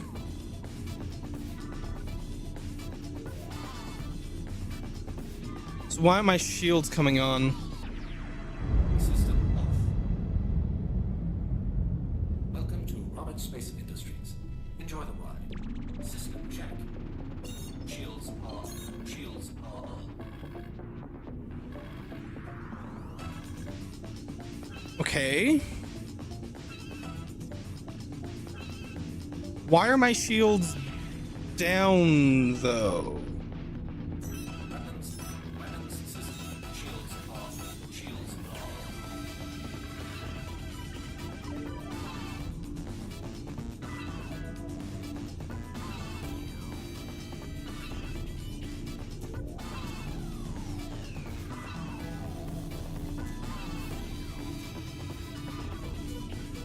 Hey, what the fuck is what?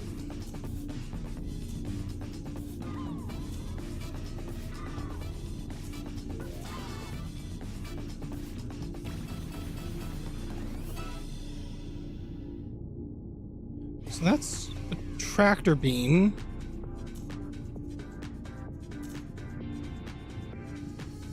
Okay, that was super fucking weird. But we're gonna drop engines down all the way. All right.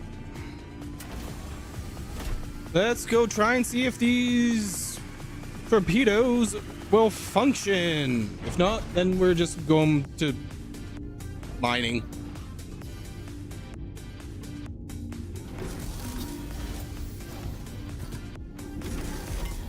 Also, I do wish the elevator would stay at the level that like you took it to.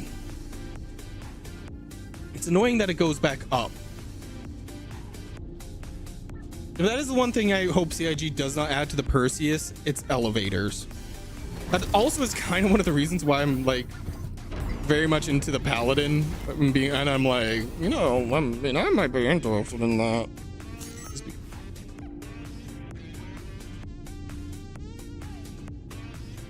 Okay.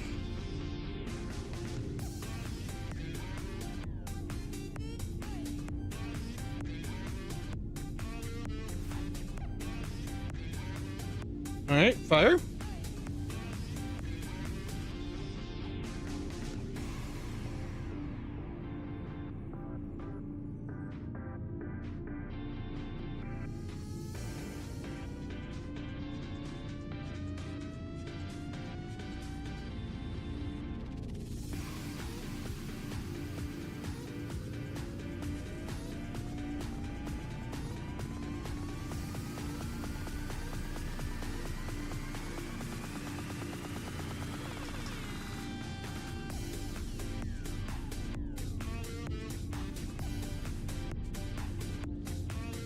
All right.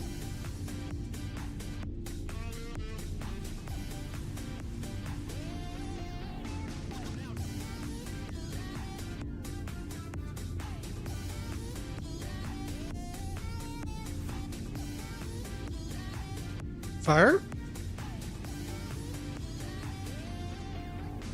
You see, there's not even a lock-on coming on, and I know you can hit them from within this range, because this is what we were hitting the Idris at. All right, so we can't even dummy fire them. All right.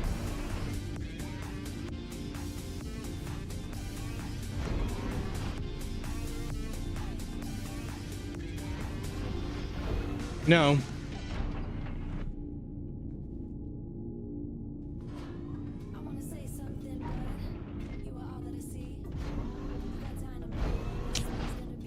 That sucks. That really sucks. I'd hoped that they would have fixed the Polaris' torpedoes by now, but they didn't. All right, now we're gonna go and see about mining.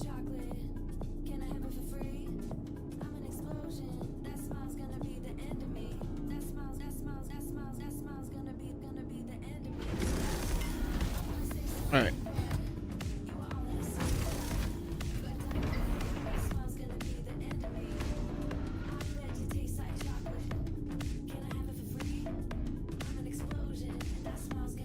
I wonder if someone has to be in like the captain's seat or something. Radar contact. Let's see. Target acquired. Target acquired.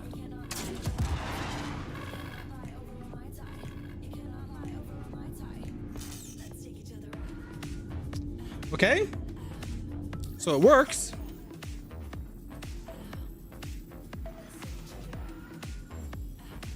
So torpedoes still broken.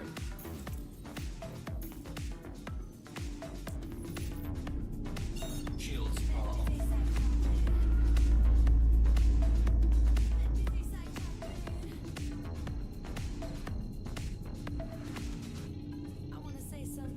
Water drive is now on. That sucks. I really hope that there's maybe going to be something fixed with the Polaris' torpedoes, but I guess not. Actually, I'll write that down. So that is a confirmed one.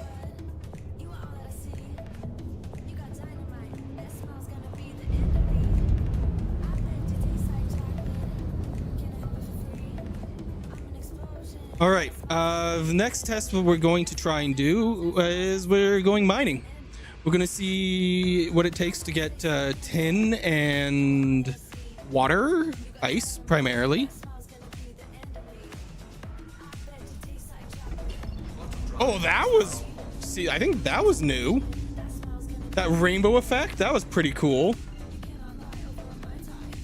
Or if it's not new, I've never seen it before.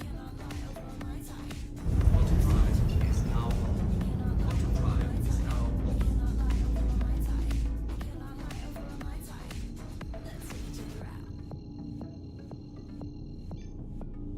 Water drive is now on. Water drive is now off.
Okay, alert. Shields are down.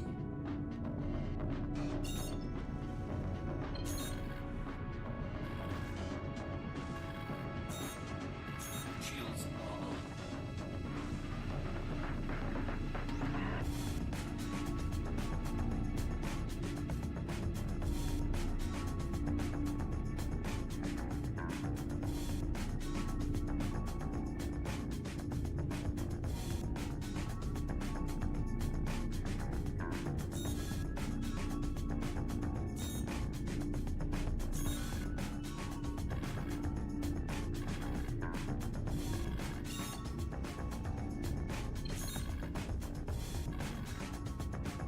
System off.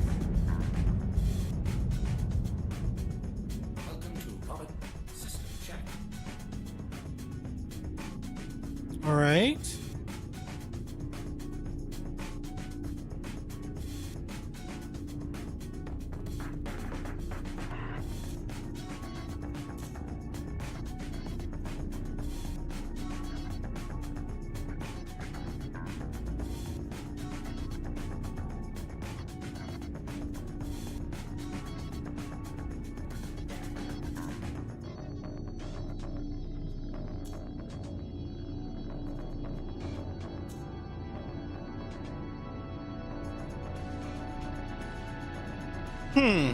That's interesting.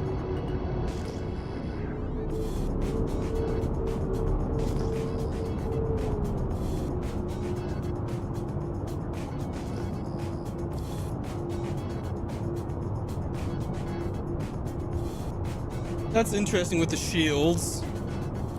Docking request approved.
All right.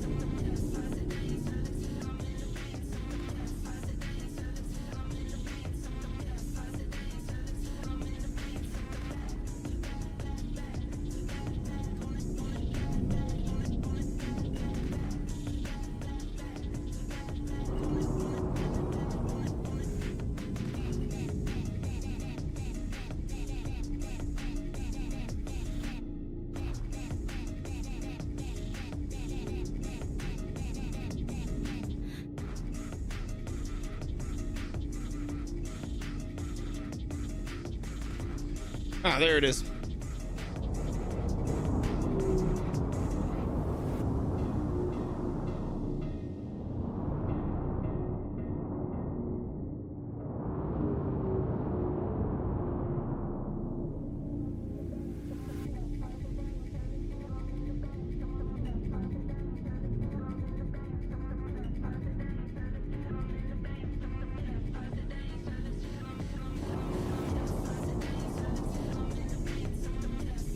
Okay.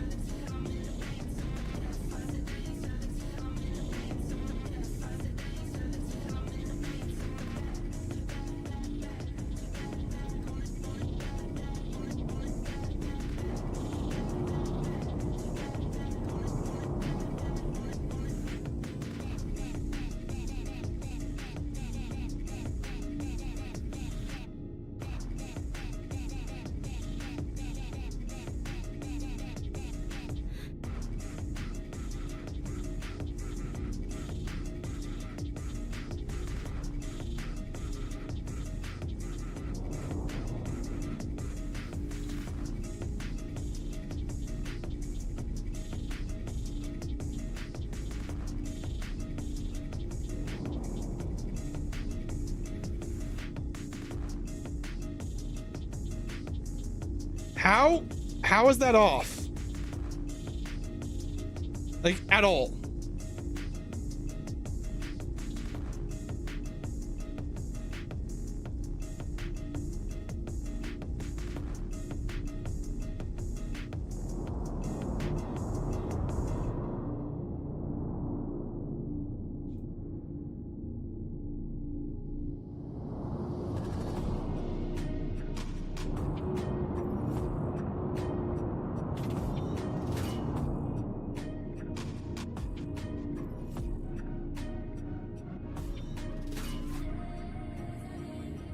Okay, and then...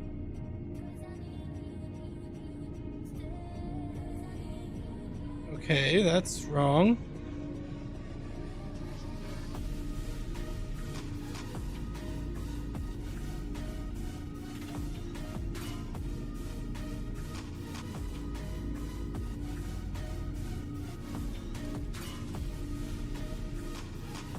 Okay, that's right.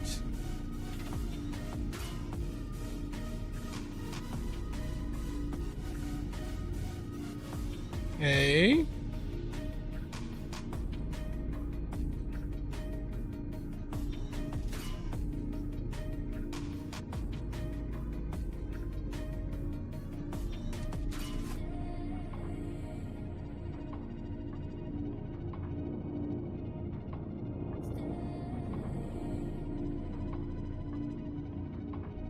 What? What do you mean that's wrong?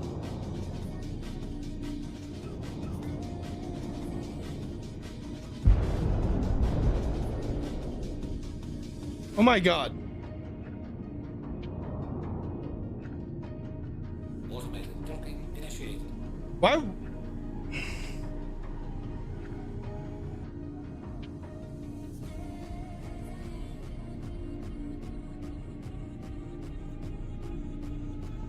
That was stupid. Docking complete. Engines are off. That was dumb. All right. So we may as well store this.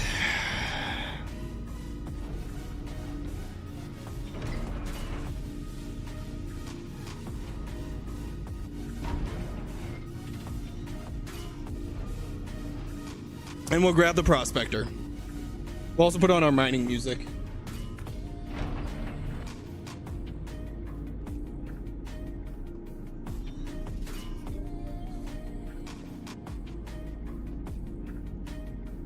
God, I do love that ship.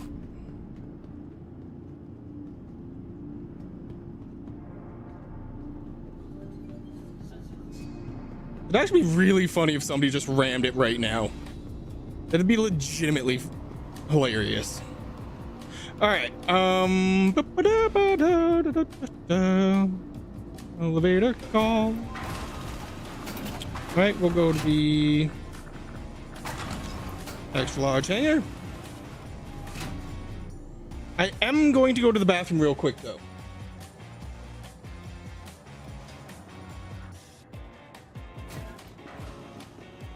All right, we will store you. Your vehicle has been moved to authority authority.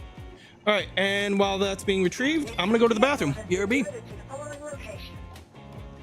Please visit us again. Be right back. Goodbye.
Hey guys, may end up having to call it here soon.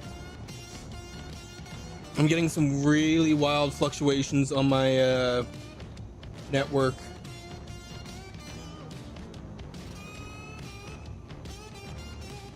I only have 31 drops frames so far, but it's concerning that I had any drop frames. And I'm just gonna take this off. This is no longer needed. I no longer need this.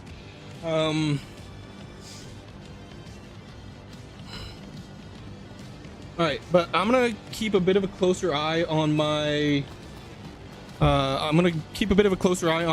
Network output, because we may end up having to call the stream if it goes crazy.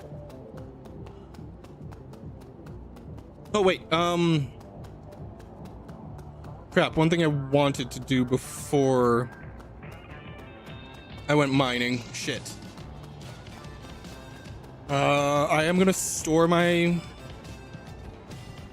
gonna store the prospector real quick, and then I'm going to go and grab a couple mining heads and stuff like that. So I'm just gonna do like a quick upgrade on it.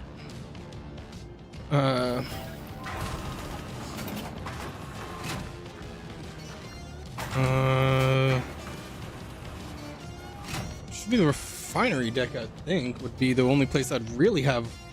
I mean, I guess I could check out the ship parts section, see if they have any different mining heads and stuff.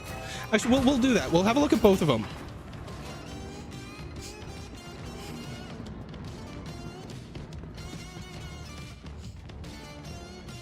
I doubt there's necessarily going to be anything super different, but... Can I get you something? Okay, mining laser heads. Alright.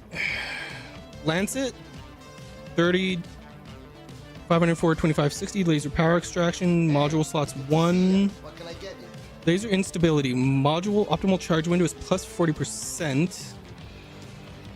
Optimal charge window rate. See ya. What can I get you? Optimal charge window size is minus 60. But inert material level is minus 30. We'll buy that. Okay, so what was this one? This one was resistance Can I is get you something? so resistance minus 30%. Optimal charge window rate is plus 20%. Shut the fuck up, Jesus Christ. Laser instability power is. Oh, but this is size 2. You know, I'm still gonna buy it because you never know. Laser instability plus 10%, minus 40%. Ooh, that's not bad. Hey, But anyways, good to see ya. What can I get you?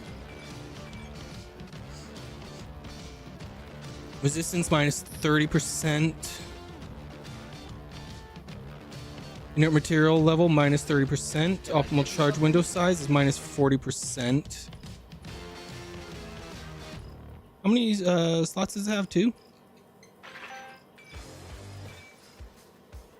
So laser instability, optimal charge window, inert material minus 30. Hey, good to see ya. What can I get you? All right, and then mining modules. So these are all active. Hey, good to see ya. What Active, can I get you? active, passive.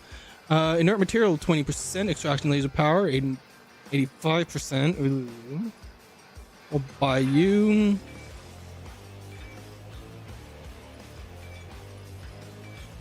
Okay, so Can this I get one's you just something? okay.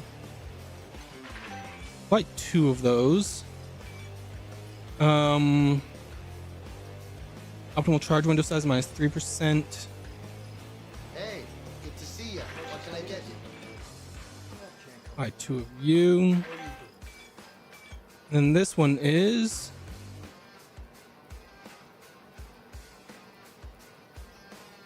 okay. So optimal charge window size, Can I get you something? power 115%. Okay. So this one was what? Mining laser power 120%. Optimal charge window size minus 3%. Hey, good to see ya. What can I get you? Then you were extraction laser power. Inert material level minus 5.7% isn't bad.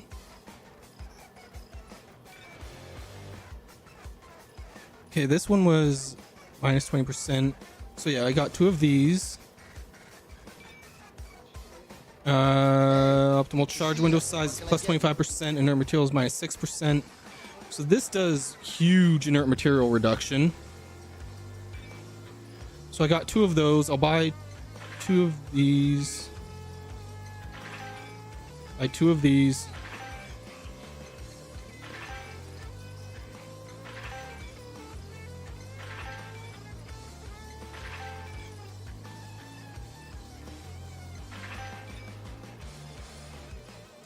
Okay, all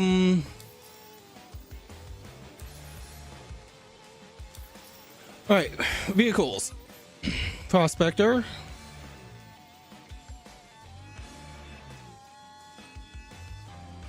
Utility. Mining head. Okay, so this was...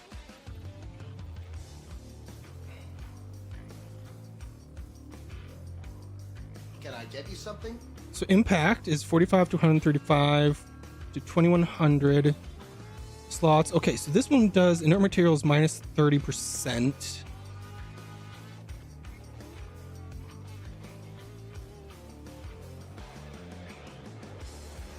Inert material minus 30%, but Can I get you something? 30 and 90.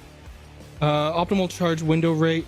So optimal charge window size is minus 60%.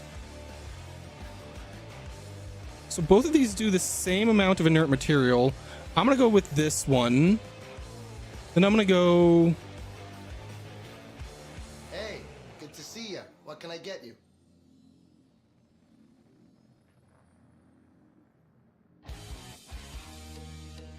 But it's also doing minus 24% inert material. Hey, good to see you. What can I get you? Okay, I'll do you, and I'll do 2 of them. All right, so I am running. Wait, what?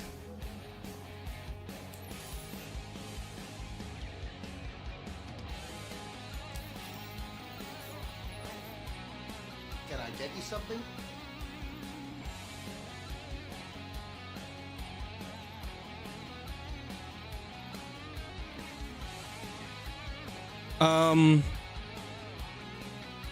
Hey, good to see you. What can I get you?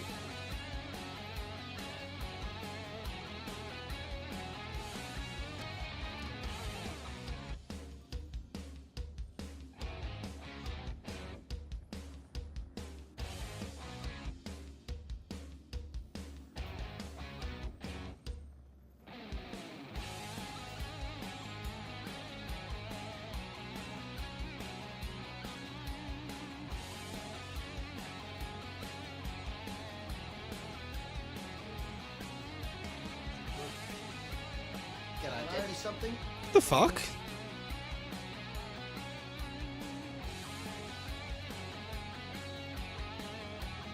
Okay, just in case.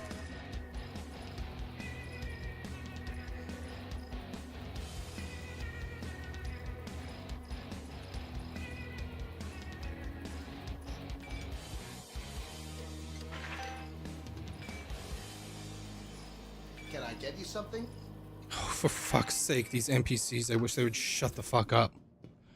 All right, so I bought everything. I'm gonna quickly go to the cargo deck to buy the heavy duty tractor beam and see if I can't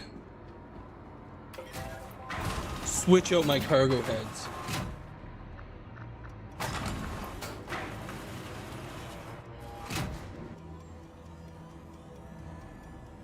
Oh wait, no, it's, I need to go to the cargo deck. Shit.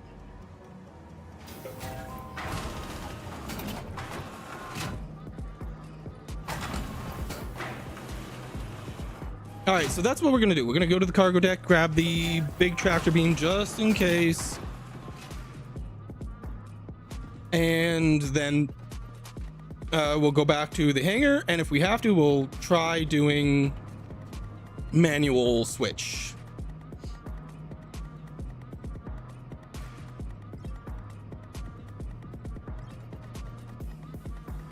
Okay.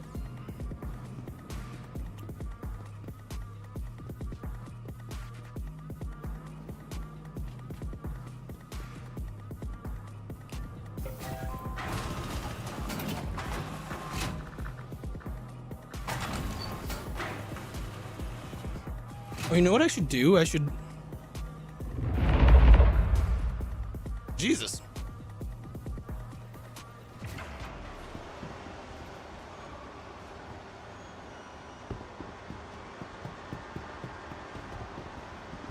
But my ship... I don't want my ship to disappear.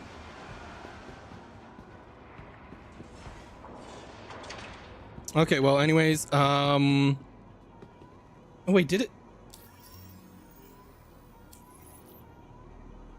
Maybe that's why nothing stayed?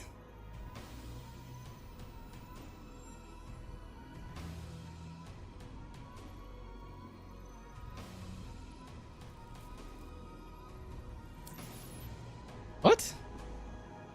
Welcome to the A-Block Vehicle Retrieval System.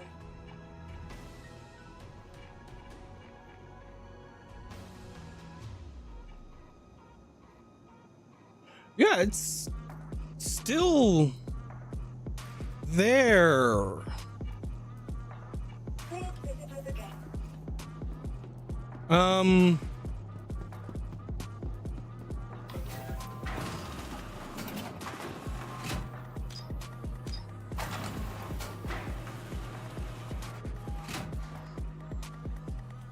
Kid disappeared.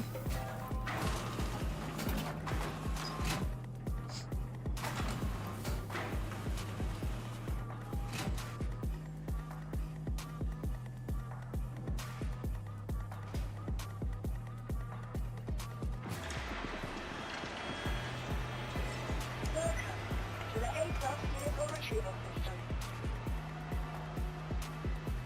Please visit us again.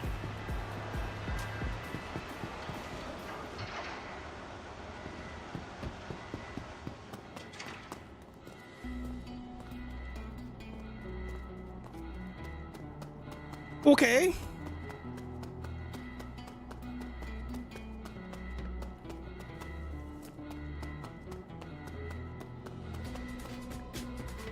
Alright, the sound's not stopping. Okay, you know what? Actually, I am gonna try storing it.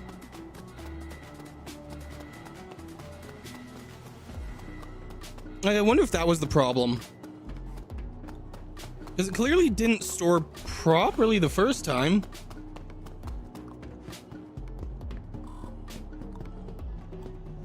So maybe that's why it didn't work. Welcome. Vehicle Retrieval System. Your vehicle has been moved to our sub. Please visit us again. Goodbye.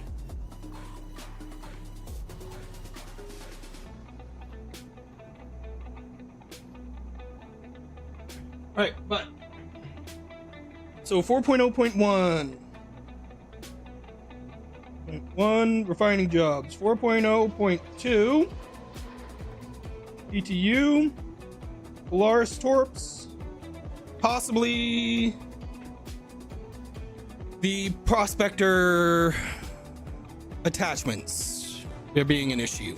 Welcome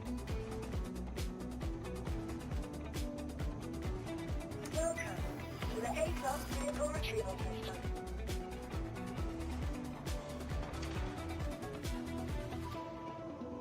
Okay, retrieve Please visit us again. Goodbye. vehicles.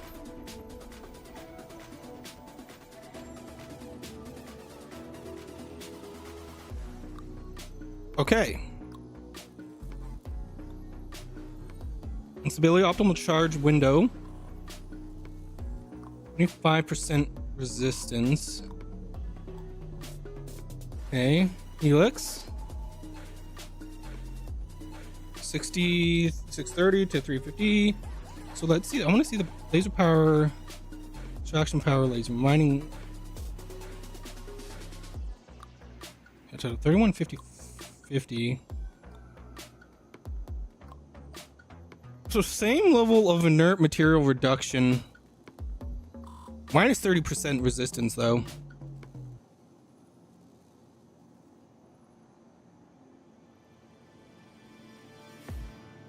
So this is a big resistance reduction.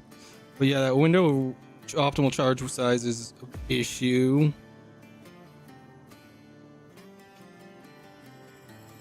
Now this one though.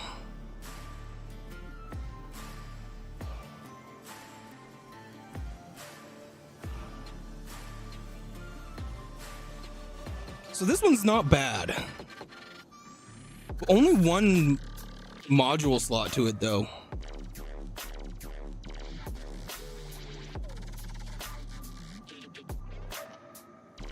Charge window rate isn't really what I'm concerned about. Oh, but this is negative 60% charge window? Fuck that.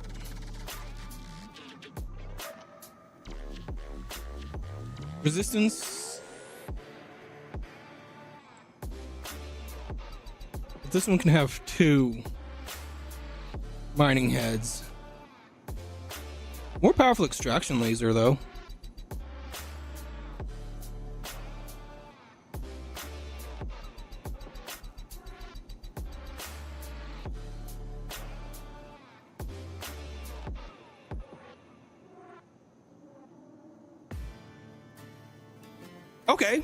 Okay, so that was the issue. So it was...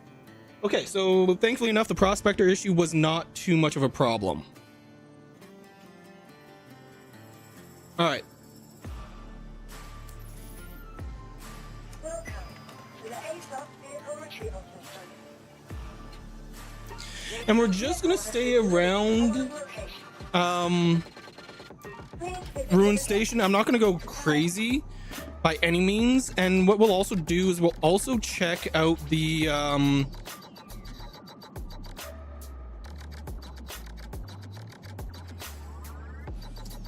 refining jobs, if those are broken still.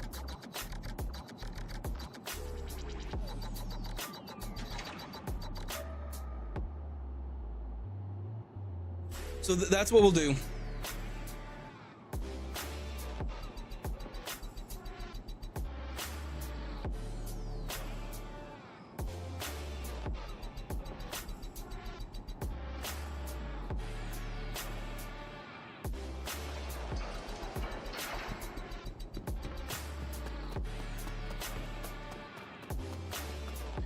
Let's see comms for a second.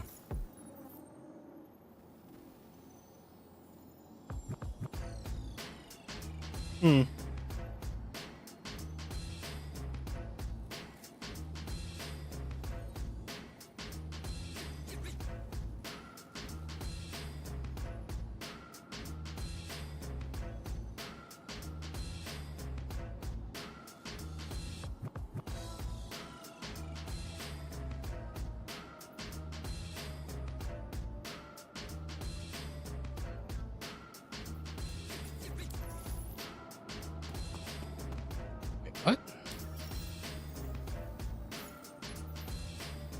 What the fuck?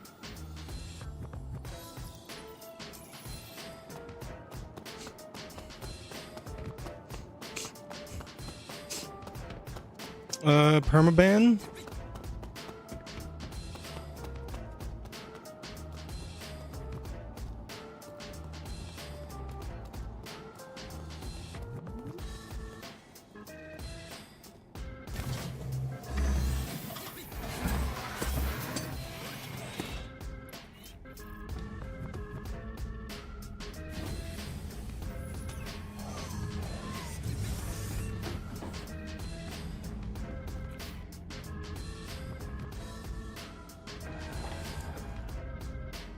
All right.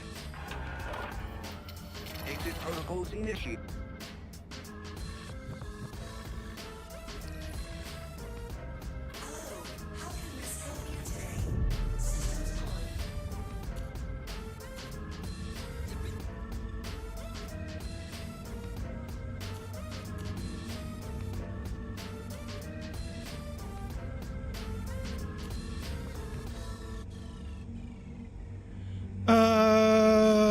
one thing I'm wondering about.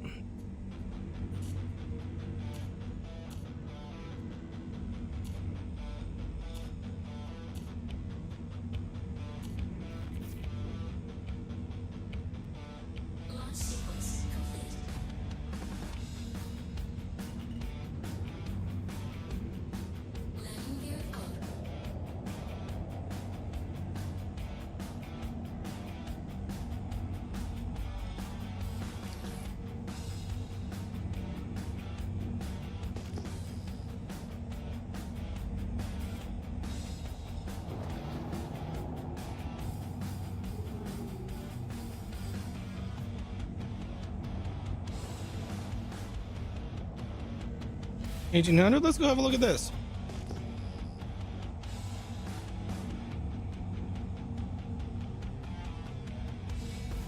So why?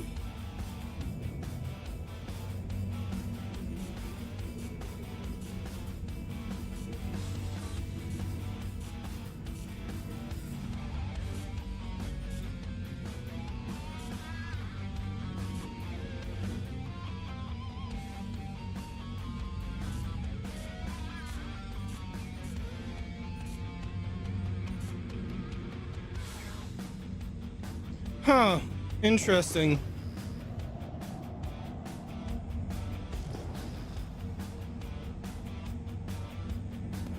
Not right away.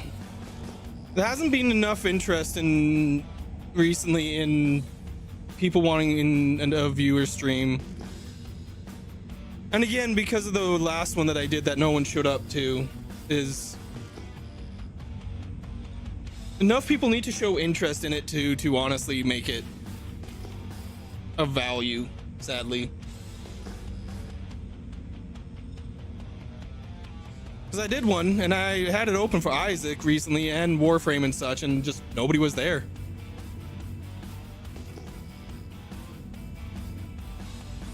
But also welcome in. Just doing testing today. Let's see, what are you? Are you ice? I want to see how hard it's going to be to try and find ice, especially near stations. All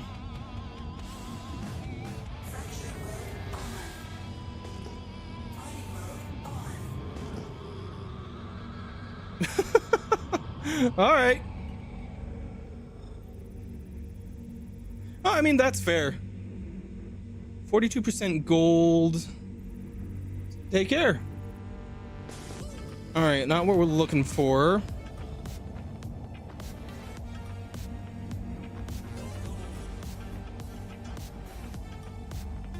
Is this one? Okay, this one is a mineral rock.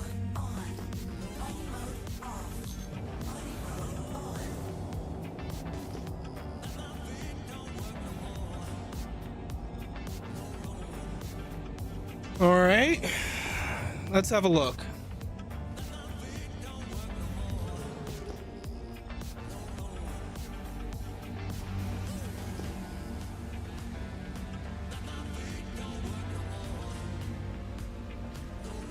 All right,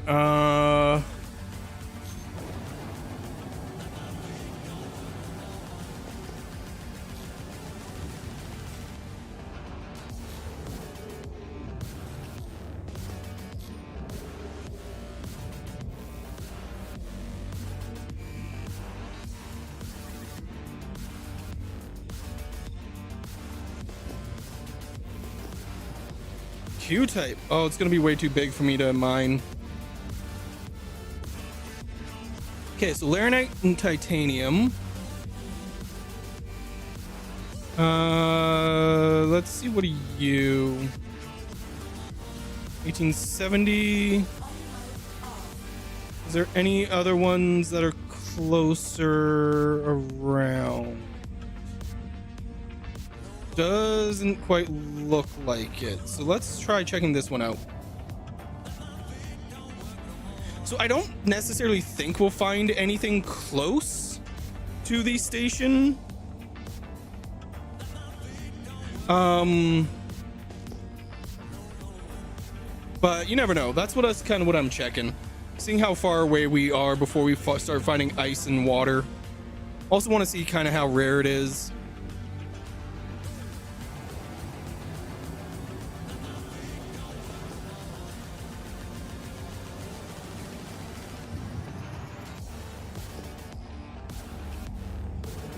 All right, and it should switch right away.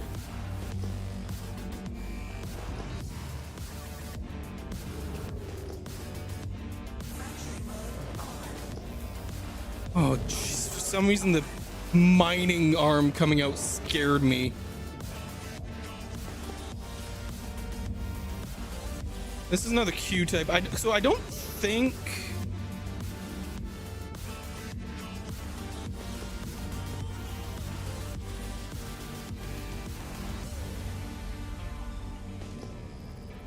So let's see. So Q types are definitely... Oh.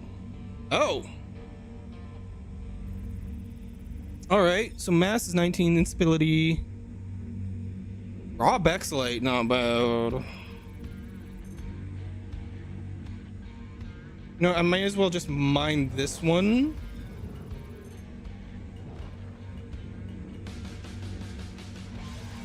Because... Ooh, I like the different mining head.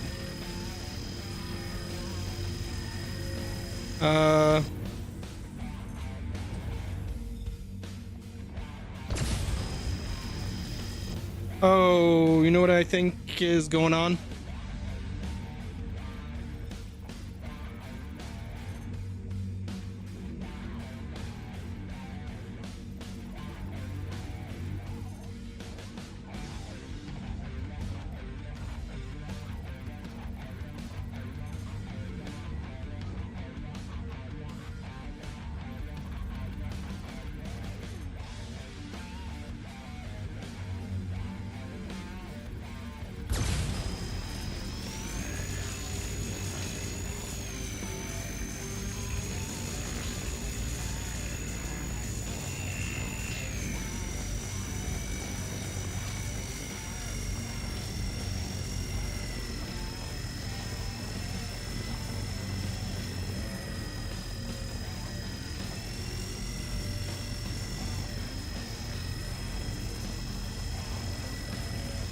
All right, there should be perfect. A much larger charge window is actually really nice.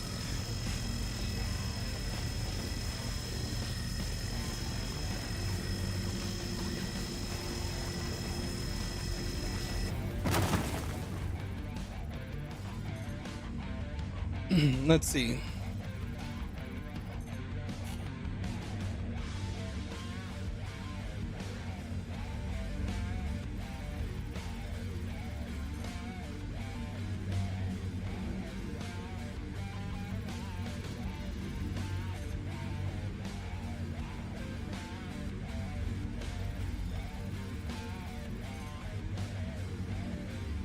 Yeah.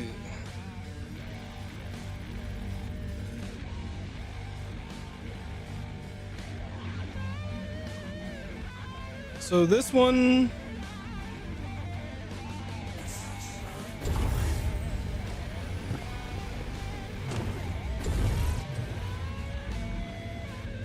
and this one.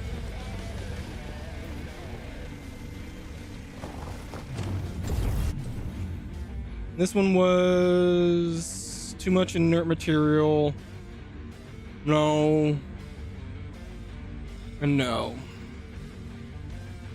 Okay, so nothing else of value here. 11 kilometers versus 13 kilometers, or 7.3. Let's go for you.